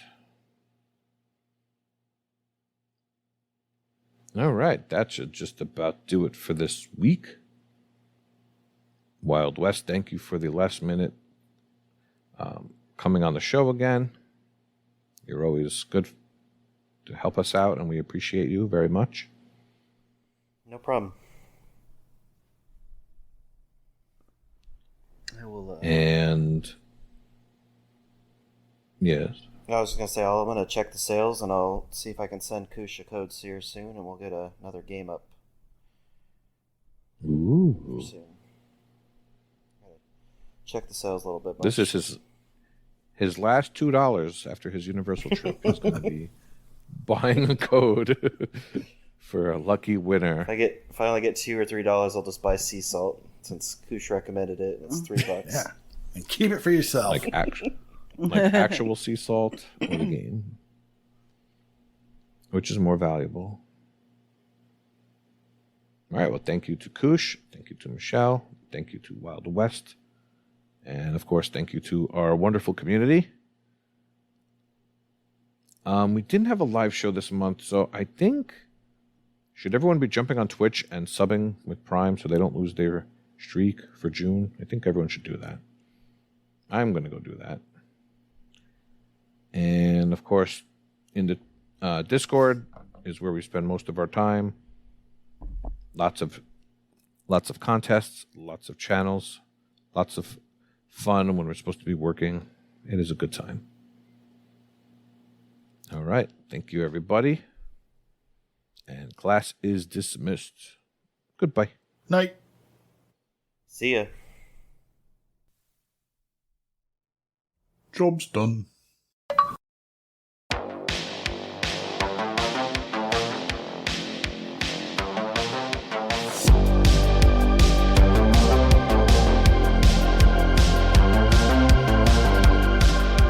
Hello and welcome back to the Master Raters, a little segment where we discuss how we rate the games that we play. We've now done... How many of these have we done now? See. Several. 1, 2, Several. 3, 4, 5, 6. I don't know. We should be able to count, right? 6. I think this is our 7th. We can rate, but we can't count. This is true. You've heard some voices already. Mine is Chewy on Ice, and with me, as always, is Vulgar Latin and Matrarch. How are you guys doing? Oh, things are lovely. Yeah, man. I would rate today like a solid 3, maybe a 3.5. Well, it's good job that's how you'd rate it, because that's exactly what we're talking about. 3.5, baby. Now, okay, this is good games. Good games, right? Mm-hmm. Yes. Squarely good. Tending towards good. I would say these are a little stronger. I would say, if I was to put a word on 3.5, 3.5 for me is good. Yeah, Right. No, I mean, like, could be better tending towards good, as opposed to could be better tending towards bad. Yeah, okay.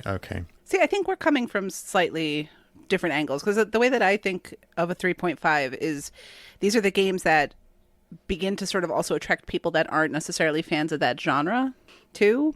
You know, I think, at least for me, a lot of our earlier ratings have come down to, if you're a fan of the genre, a 3.0 game is probably actually better for you because you already like that. And I think the 3.5s are where we start to see more universal acceptance of their goodness. I could go with that. You could recommend it. Right. Not a wholehearted recommendation, but Oh, no. hey, you should probably give this a try. Right. I've played worse. Or you could give this a try. I would say, I guess, that the flaws are not as deep. Like, if there are anything bad, it could just be a death by 1,000 paper cuts, or there's just a few things that's keeping it. Because I don't know, into my head, a 3.5 is still like a C+, where it's like, yeah, I mean, that's good. You've passed. And like, pretty good pass, but like, you could be better. That is very interesting. I generally have a more positive take on a 3.5. Well, okay, Volga. Let's see where your C+ takes us. Let's hear about some of the games that you think get that passing grade. Sure. So the first one I have for you is Never Alone, which is a platforming game about an Inuit girl and her fox. And what I liked about it Foxy.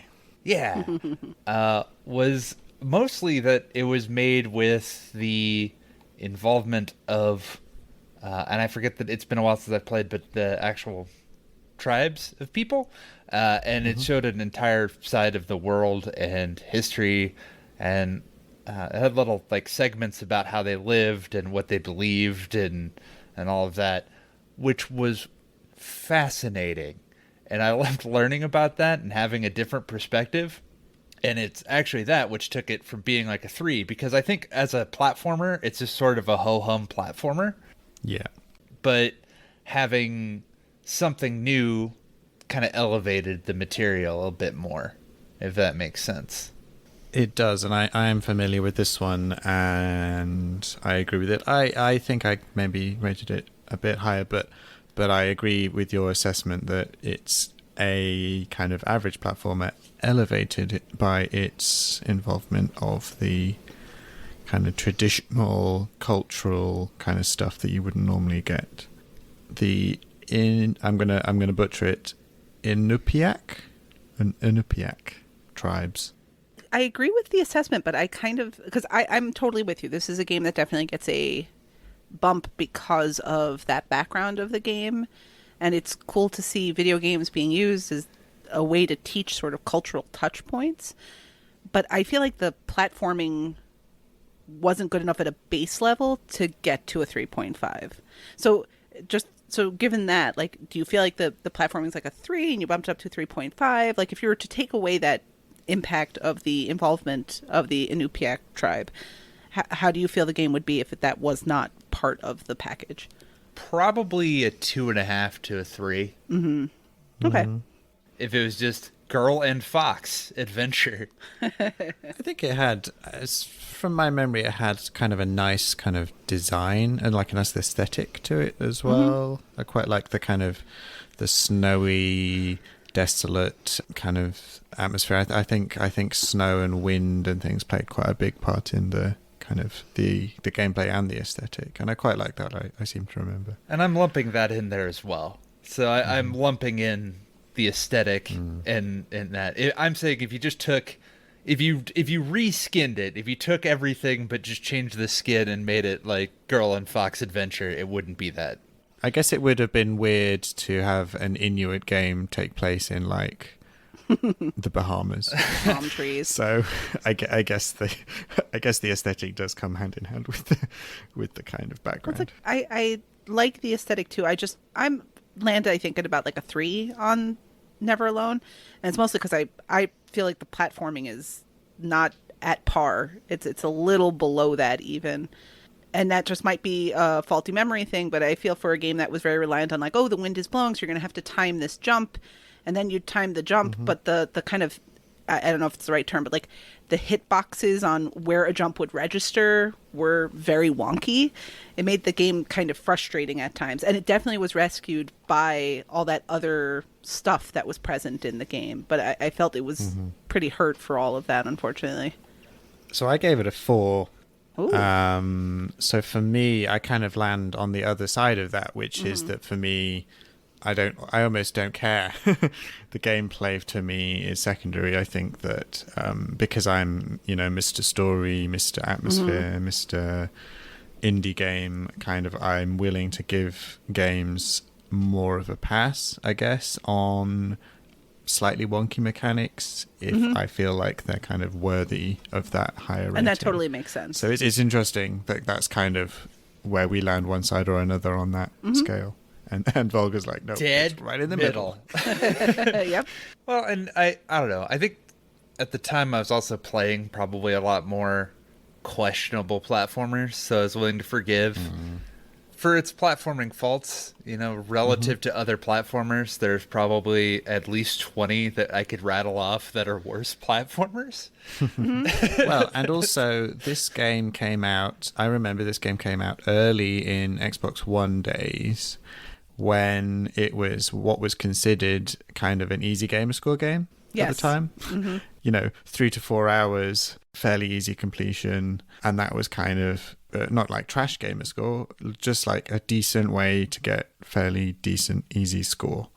Now, obviously what's come since has been quite different to that. And if you were to bundle all the easy gamer score games together, I would definitely put this as a strong recommend compared to most of the other trash platformer easy game score games that we've got since. I agree with that. Yeah. But based solely, like, if you just don't care about any of it and you're just there for the score, then, Never Alone's charm isn't going to work. If you're not going to sit and, like, at least be somewhat intrigued by the, by the little documentaries that you find, and I watched all of them. I was like, Yeah. I know nothing about any of this, and I'm here to learn. That kind of museum quality aspect of it, then yeah, I can't really recommend it for you. But I think that's what 3.5 is sort of like stipulation recommendations, you know? Ooh, good phrasing. Mm-hmm. This one comes with some like, yeah, if you like specific stuff like this, if you were interested in the history and the culture aspect of it, then you're probably going to like it a lot more than if you're just there. Like, if you just want to play a platforming game, there are better platforming games on Xbox. Full stop. Yes. I would like to just quickly touch on, it was one of the first that I knew of, but there had been a few other games since that did this whole strong ties to cultural or historical backgrounds and kind of informational as well about certain kind of cultures and tribes and things that we weren't aware of, maybe less successfully. One is the Moose Man, which was I think mostly kind of a walking sim that had I can't remember what the background for it was, but it also had this kind of tribal cultural thing going on. But I think that was with Native American tribes, if I'm remembering correctly. I'm probably getting that completely wrong. I'm looking it up now. It is, European Russia. There we go. Completely wrong. The Moose Man is based on the mythology of the Komi, which are indigenous ethnic group whose homeland is in the northeast of European Russia. So that is not the same place. No.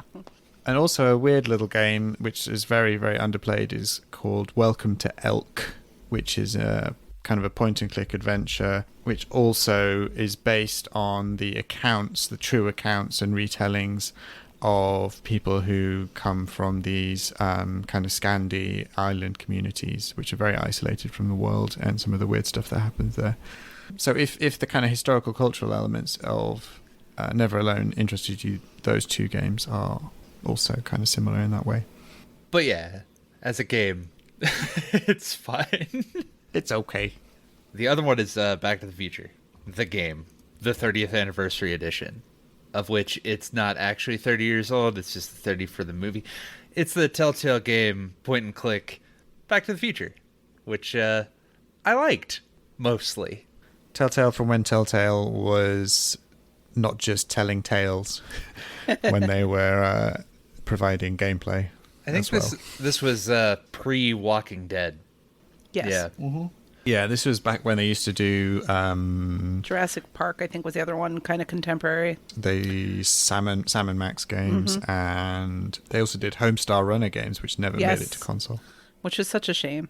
But yeah, this is like very true to the source material, and I love the source material a lot. And it's a lot of that reverence for it, which I think elevates it. There's a lot of just what I would just consider to be somewhat jank. Certain things just don't work, or certain puzzles I don't think hit in a very intuitive way, or they feel not quite old school, unforgiving, but sometimes not as immediately obvious what to do.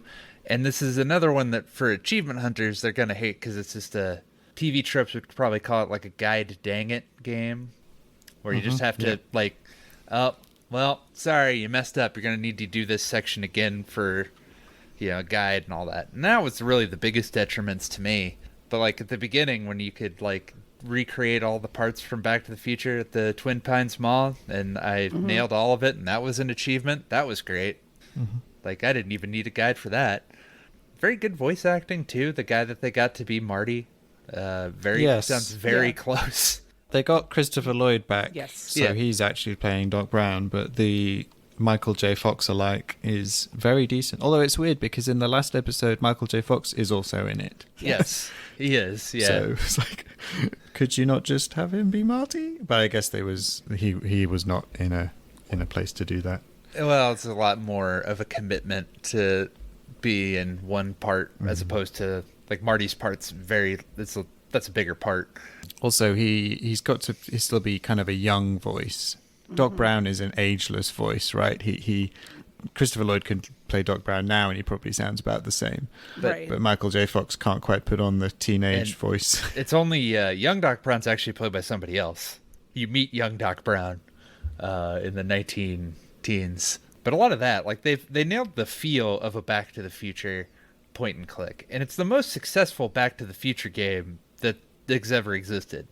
For what little that means, because it doesn't mean a whole heck of a lot. Yeah, I enjoyed this as well, but I enjoyed it more for nostalgia for the series and, like you say, the kind of voice acting and things. It was quite long as well. It's split over multiple episodes, and I think it kind of starts to drag. I think is my kind of biggest issue with it. It could have been tighter. The whole thing could have been a lot kind of tighter, and I think from my memory, other people's complaints about it are that it kind of drags and gets boring. Yeah, you could probably cut out one episode instead of being a 5-episode game, be a 4-episode game, and I think you'd probably be a little bit better, a little bit stronger of a thing. That's a lot of it. Is just if you're not a fan of Back to the Future or point and clicks, like this game doesn't do anything that's going to make you go like, oh man, point and clicks. Yeah. Like I said, it's like a caveat kind of thing, as strong as it is. If you went in now expecting a cinematic Telltale game like the later ones, then you would be like, what the hell is this? Yeah, this is not the same thing.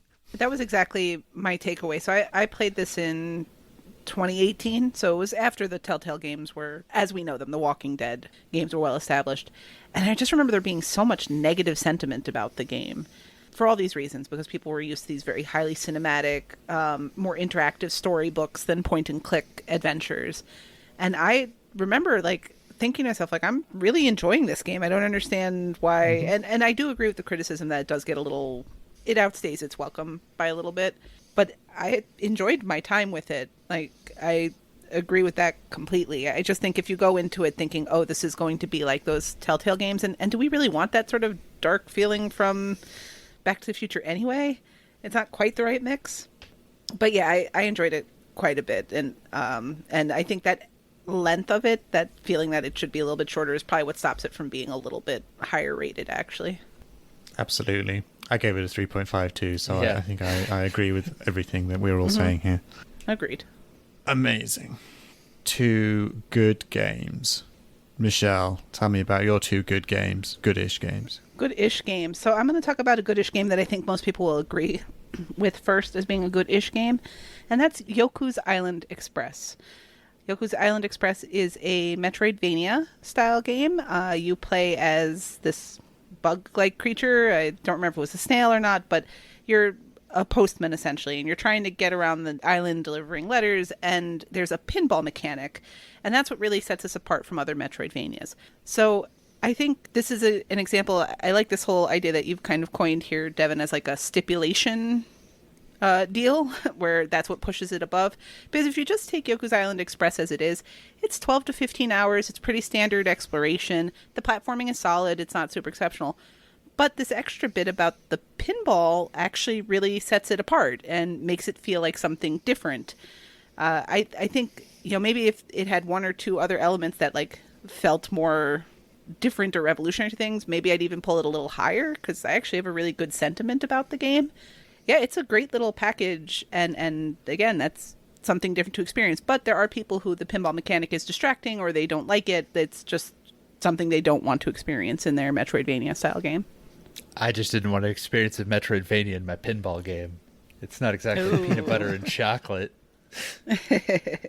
I've kind of semi-dived it. I've kind of gone back to it a few times, but I haven't really dug into it. What I played, I kind of enjoyed. But yeah, it didn't do anything to really set itself apart from the kind of bouncing around all over the place on bumpers, grabbing fruit, for no discernible reason as well. I'm not sure yet what the kind of point is, apart from, pinball I find frustrating as a gameplay mechanic, because it seems mostly just random. Oh, I can see that. And not hugely skill based, even though it kind of makes it seem like you can be good at it, but then you just kind of just press a button and then you bounce all over the place, and then that's it. I'm sorry, pinball fans. No, I understand that too, because I feel that way about games that are all pinball. I like games like Sonic Spinball, I guess, where it's sort of like a gimmick, but full like pinball ball tables, I wind up getting frustrated because I'm like, how many times do I have to try to hit it up this ramp to be able to key this bonus thing? And I feel that way about real life pinball too, like actual pinball tables that I just keep hitting the same bumper over and over again, no matter how many times I try to play it differently. Thankfully, like as much as the pinball mechanic is regular throughout the game, and you do need to be able to go through areas to advance, and there are some things with the achievements that are attached. It's not hard, and you can keep trying. And I don't know if this is kind of what you were implying, but I sort of had a similar issue with Yoku's Island Express, that it took me 3 or 4 starts before I finally really started to sit down and play the game. But once I committed to it that time, I played it in pretty short order because it is good. It has a very pleasant aesthetic. Again, everything works the way it's supposed to, and the pinball is just sort of a nice little hook in there. I think this game does more right than it does wrong, and when you play through it and actually get a chance to experience, I think it kind of sits with you in a way that makes you feel positive about the game. Not like, oh, I slogged through this experience. Like, it was actually a good time to go through. Yeah, it's very pretty. It's kind of has a nice art style. It's kind of cartoony, and it seems to be well crafted. The reason I'm playing it the way I am, where I kind of just dip in and out of it, is not because I'm not hooked to it. It's because it's a Y game that is good for things like various gamer contests. tag challenges and A to Z cat challenges, because Y games are harder to come by, and it seems to dish out the achievements in quite a evenly distributed way, where you can kind of just go for one and then get it and then move on. Yeah, without getting sucked into the game and being like, oh, I've got to finish it now. You can just kind of come back to it as and when. If we have nothing else about Yoku, I'll move on to my second pick for this, because I think that one's probably a little more interesting. It's a spicy pick. Well, I'm going to explain all my reasons before we get into anyone being too spicy. So my second 3.5 game is Celeste. And the piece of it that really strikes me is, I think that has to do with the modifiers. I played the first area of it or so without any modifiers on, and I think it was leaving Game Pass, so I was just like, or something to that effect. So I was, or I had RTL, I don't remember. But I turned on every cheat and just floated through the game. And so I enjoyed the aesthetic of it. I enjoyed the music. I enjoyed what the story was trying to accomplish. There are times, Celeste is one of those games that sometimes, depending on how you feel about such things, might edge over into feeling a little pretentious, but it didn't really bother me. But because I was playing the game where I could bash into every spike and, I could dash as many times as I want to, I didn't get that sort of thrill of victory from going through it, and I think that's why it capped it at a 3.5 for me. It operates exactly the way it's supposed to, and I can totally buy into and understand why people will rate it significantly higher, even with the cheats or the assists. I completely get that. But for me, like, experiencing that way, it felt, and that's on me, like I rushed through the experience. It gave me the opportunity to rush through that experience. So it just felt like this is an above average platformer that I see value in and has a lot of good check marks, but didn't reach over into that next level for me. That's interesting. It's interesting because it's like you say, it's like you can see that it could be a better game, but the way you experienced it meant it wasn't as good as it could have been. And is it a similar thing if you play? Is it Mass Effect 3 that has like story difficulty or something, where you can just blast through all of the fights without any challenge whatsoever? Yeah. And then if you did that, would you rate it as highly as people who played it quote unquote properly and experienced some challenge and difficulty in the combat and really like got to grips with the different powers and abilities and saw everything that the game offered? Would you rate it as highly? I think a lot of that has to do with how you approach those genres anyway. So typically with these sort of difficult platforming games, I enjoy them. Like I'm not good at them, but I like playing Super Meat Boy or whatever else, because I like that feeling of I failed this level 800 times, and on the 801st I finally got it. And so I think I would have enjoyed the Celeste experience more. But for a game type where I'm not as comfortable with it, like a first-person shooter, if the game had a great story or something to that effect, where now being able to lower that down allows me to access that story, and I think that's the case for Celeste for a lot of people. Like, being able to lower the difficulty allows them to experience the game, because it is punishingly difficult. I would probably feel better about it because I feel like, oh, they let me in here, and it's not the developer's fault, it's my fault, but I like cheated myself out of an experience, so I just don't feel as warmly about the game as I probably could have if I had played it. And not that I can't go back and play it the way that it's meant to be played, I just don't have an inclination to for all sorts of other reasons. It's funny though, because the story is about struggle, and the story is about climbing your own mountains, the climb, so it kind of does almost undermine itself. No. And maybe you don't get the same challenge, you don't get the same experience, emotional connection to the story if you have undermined it in that way. Maybe, I don't know. Because I think the big thing is that, you know, sometimes you go through stuff and it's hard and you have to persevere, but also sometimes you have to have a little bit of a hand, and that helps too. Because it deals a lot in mental health issues and things. I love this game. It's one of my favorite, probably the game of the year that it came out. I bought it like the day of release. I was super excited for it. I don't see the problem, I guess. If any other medium, you don't judge people based on their ability to consume that medium. So I can't read Spanish. I don't speak Spanish, but I can still form an opinion about Don Quixote, and nobody says like, "Oh, well, you have to read it in its actual Spanish." I'm not judging anyone else's way of approaching it. This is totally me talking about how I experienced the game and understanding that in doing that, I hurt the experience for myself.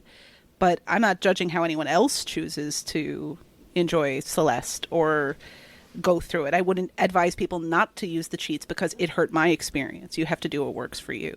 I agree with what you're saying and the point you're making, but I don't think it's quite to the conversation we're having here, unless I'm misunderstanding, which is totally possible. Yeah, I don't know. I just think that it's like, I'm not giving it a 3.5 because it has assists. It's because I used them and I think hurt the experience myself. I think the fact that it has assists is wonderful, and people should be able to experience the game in the way that they choose to. But my experience was hurt by the way I experienced it. And since that's the only way I experienced it, and I can only rate a game based on my experience, that's where it landed. Sure. That's fair. Yeah, I get that, and I kind of... So I tell myself I suck at video games, and I think I generally do. I'm not very good compared to some people. People who I know and breeze through things like my friend Pedro getting all the S ranks on the first try, and I'm like, no, that is literally impossible for me. So on Celeste, I dropped the difficulty down right at the beginning. I didn't even really try. I just thought, I'm going to suck at this, so I'm not going to bother. I'm just going to blast through it. And I enjoyed the aesthetic. I enjoyed the story. I enjoyed everything about it. But I took nothing away from the gameplay. But I still rated it highly because I knew I was kind of cheating myself out of that experience. And I knew that everyone said it was great from a gameplay perspective, but I wasn't getting that experience from it.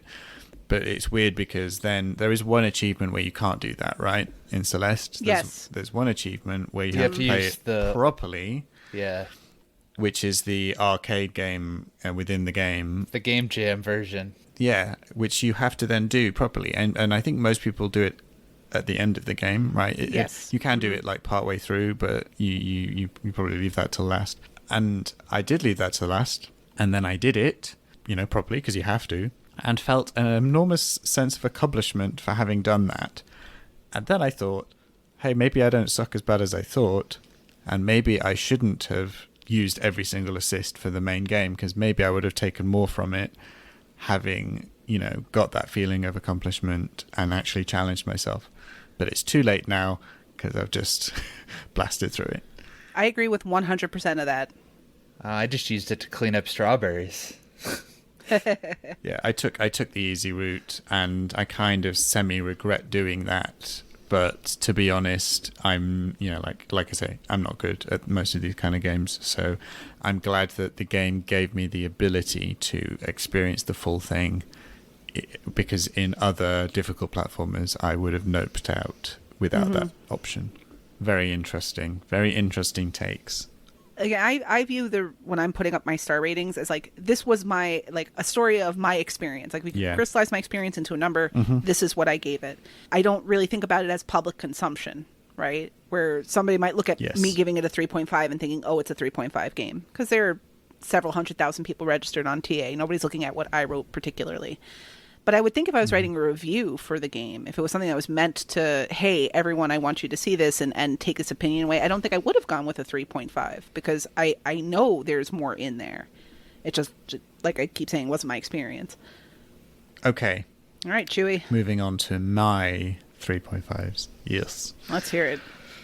So the first game I'm going to talk about is a kind of sequel to a game I really love. The game I really love is Alan Wake. Mm-hmm. And I'm very much looking forward to the proper sequel, Alan Wake 2.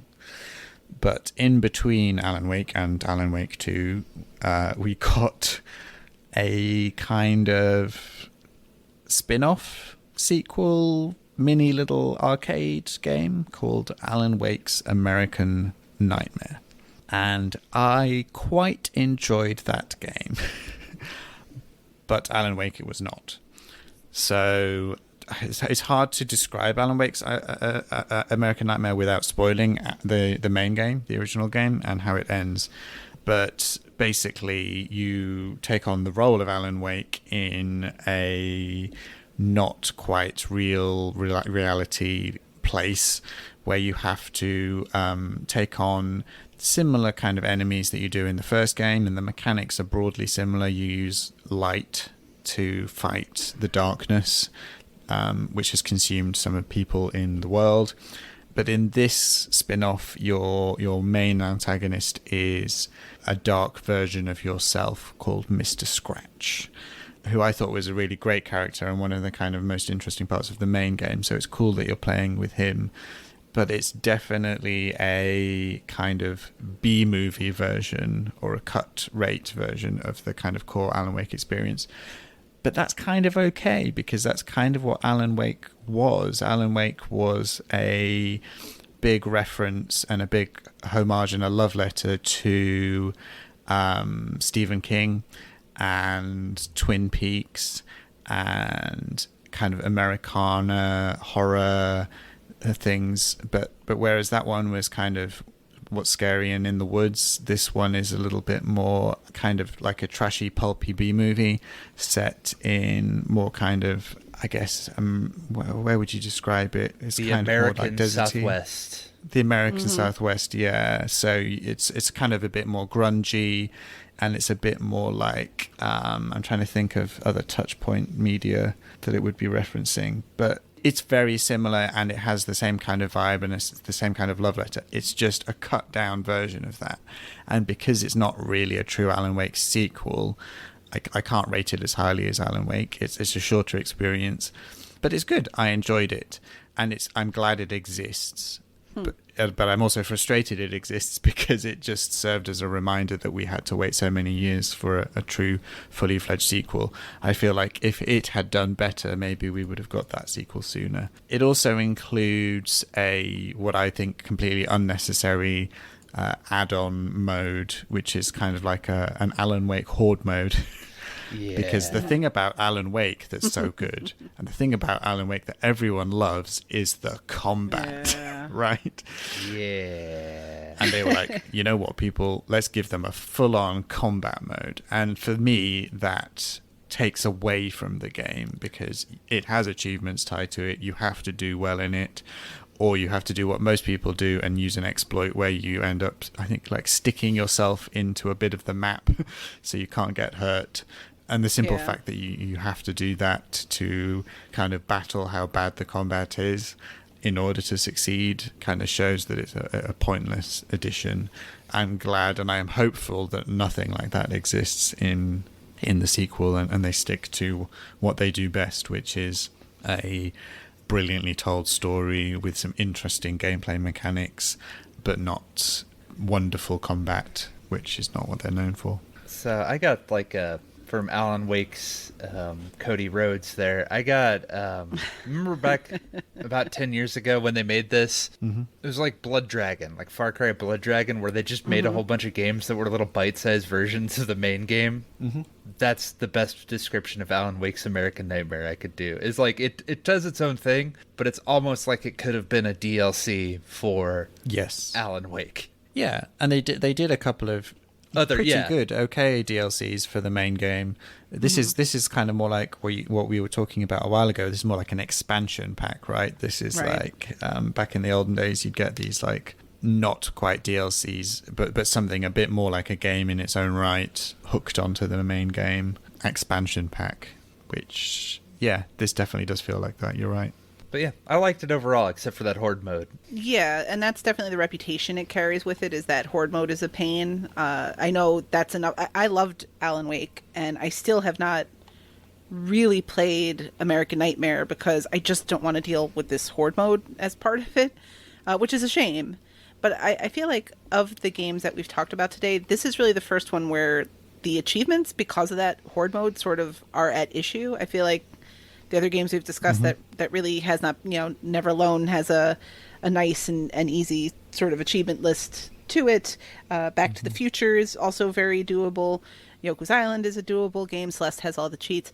This is the first one where, at least for me, I have not played enough to rate it, the list is hampered by the fact that there's so much to do with this horde mode, or at least that's my understanding. Yeah, you're probably right, and it's possible I even might have rated it more highly if the horde mode existed, but there was no achievements tied to it, and I just could ignore it. In the same way that I would ignore the multiplayer mode in Dead Space 2, and that would have probably no bearing on the ranking because I'm never going to touch it. Yeah, it was Dead Space 3, or was it? No, was it 2? 3 had co-op. Sorry, it was 2. 2 has. Yeah, 2 had the unnecessary. Yeah, 2 has an actually multiplayer mode, but it has no achievements tied to it. Yeah, so honest to God, multiplayer mode. I played it. How was it? It's fine. Oh, okay.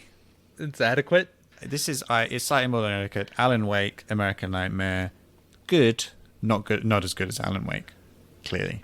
No. And the second game I want to talk about is one that I feel like I haven't got the best out of because I know it's quite well liked. Well, okay, it's Crackdown 2. Crackdown 2 is the game. And it's not even because of what I think most people mark Crackdown on, the kind of orbs thing. Like, so many orbs, don't know where they are, don't know how to find them, or whatever. It's because I thought it was a decent, fun, open world sandbox game where you can get very, very overpowered and do some crazy stuff, but nothing more than that. Like, nothing in it to me elevated it past just being okay. And I feel like that's maybe because I played it entirely on my own. And I think that Crackdown 2 and Crackdown before it, which I've never played, the original, is best played with friends. Am I right in saying that? So, yeah, I played Crackdown 2 and also thought it was pretty good, also fine, and worked better in co-op. So I would agree. Just more orbs. I was actually curious in this conversation because I know, Devin, you tend to really like games that make you feel like a superhero, right? We've talked about this with Saints Row 4 before, and that's kind of the Crackdown motif, right? Is by the time you're done with everything, you really feel like a superhero. So I was curious if you kind of landed that way with this game, or if it doesn't have quite enough of that for you. I know I played it, and I remember thinking that it was pretty good, but I don't know what it was. I think in my head, I played it very close to Prototype and Prototype 2. Yeah. I'd have to look at the timeline.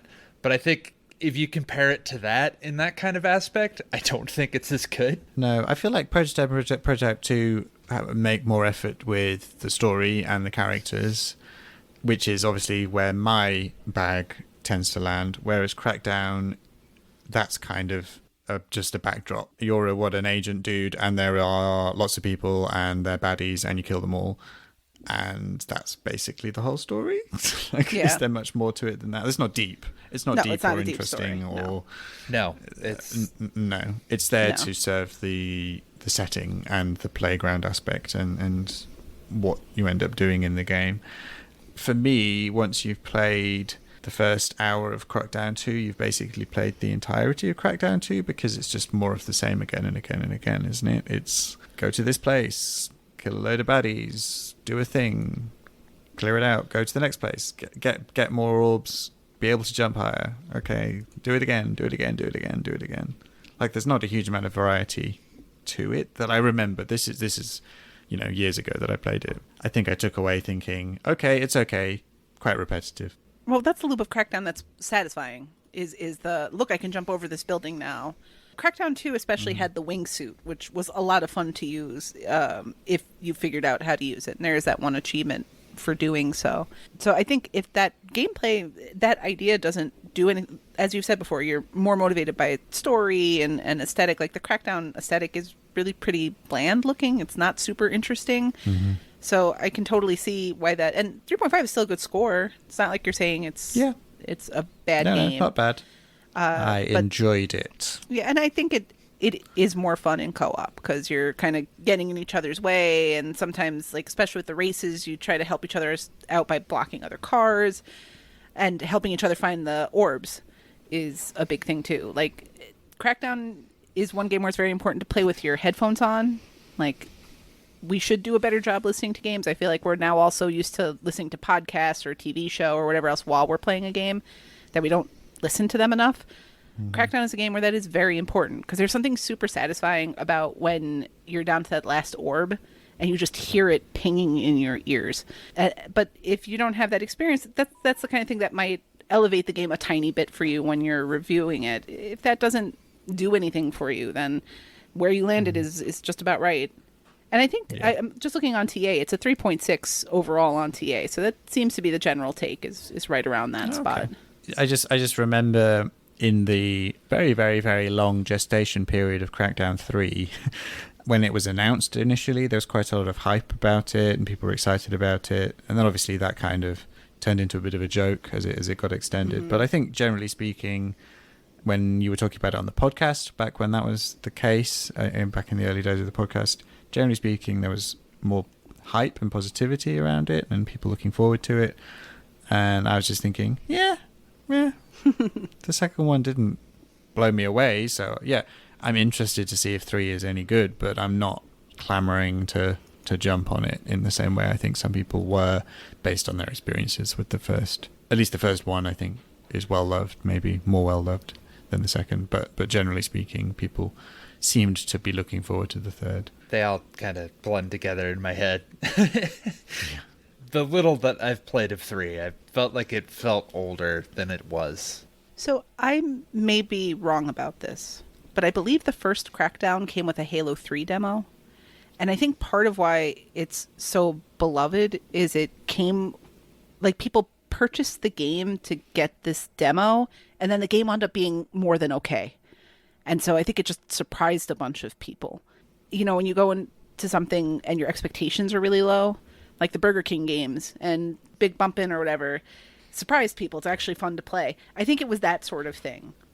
By the time we got to Crackdown 3 and there's this hype to it, Crackdown 3 has a very vacant world, which is really its biggest problem. They built this map out and there's some things that they did that are better in terms of like seeing portions of the map, but it feels dead. Like there are no people around, there's no life to it, which when you're playing a game on your Xbox One, it should have felt like more.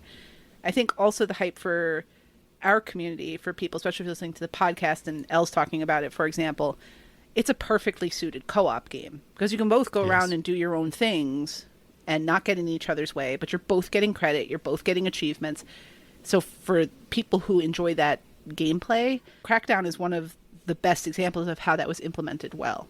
And I think that helped the hype for it at that time. Okay. And there we have it, our selection of 3.5 games. If you guys are listening and have any hot takes on our hot takes, feel free to share them in the community. Speaking of the community, I, as always, went and pulled a bunch of 3.5 rated games from the collections of our staff and patrons and put them together for us to dissect. Generally speaking, there was kind of not too many super controversial picks here. I think we've mentioned it before now. when we had really low-rated games, and then we were seeing like AAA games in people's low-rated games, we were kind of shocked a little bit by some of those picks. And I think maybe with some of the like 5-star games, we might also be similarly shocked by people's like what they love, what they hate, and what they love. But what they feel kind of just generally okay with, I think a lot of people are kind of broadly in agreement with.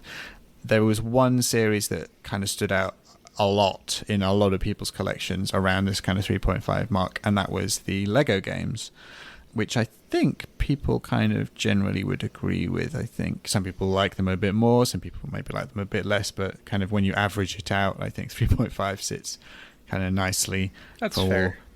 The majority of Lego games. I think just okay. Maybe some are a bit better than others. Also kind of like Never Alone, and maybe Yoku's Island, quite a lot of the kind of good indie games landed in the 3.5s. The stuff that people say, yeah, that was pretty interesting and pretty good. Stuff like Carrion, Octodad, Limbo, turned up a few times, things like that. It was weird. There was one game that turned up a lot in people's collections that as 3.5, which I kind of was like, oh, I keep seeing this. Why is that? And that was Metro 2033. A bunch of people said that was... So I'm just looking now. Freaky Row, Arutek, Hawkeye Berry. So 3 or 4 people said Metro 2033 is a 3.5, which I seem to remember enjoying quite a lot. It's not the best post-apocalyptic shooter in the world. But yeah, I'd be interested to hear what those guys have to say about why that landed at 3.5 for them.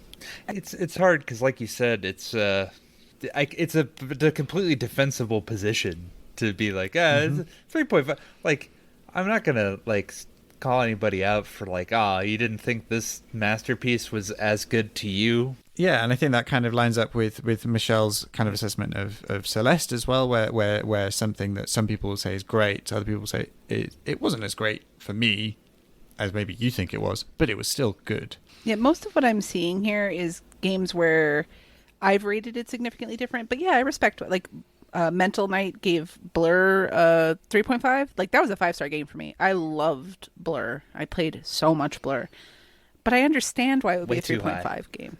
Like I get it. I totally get it.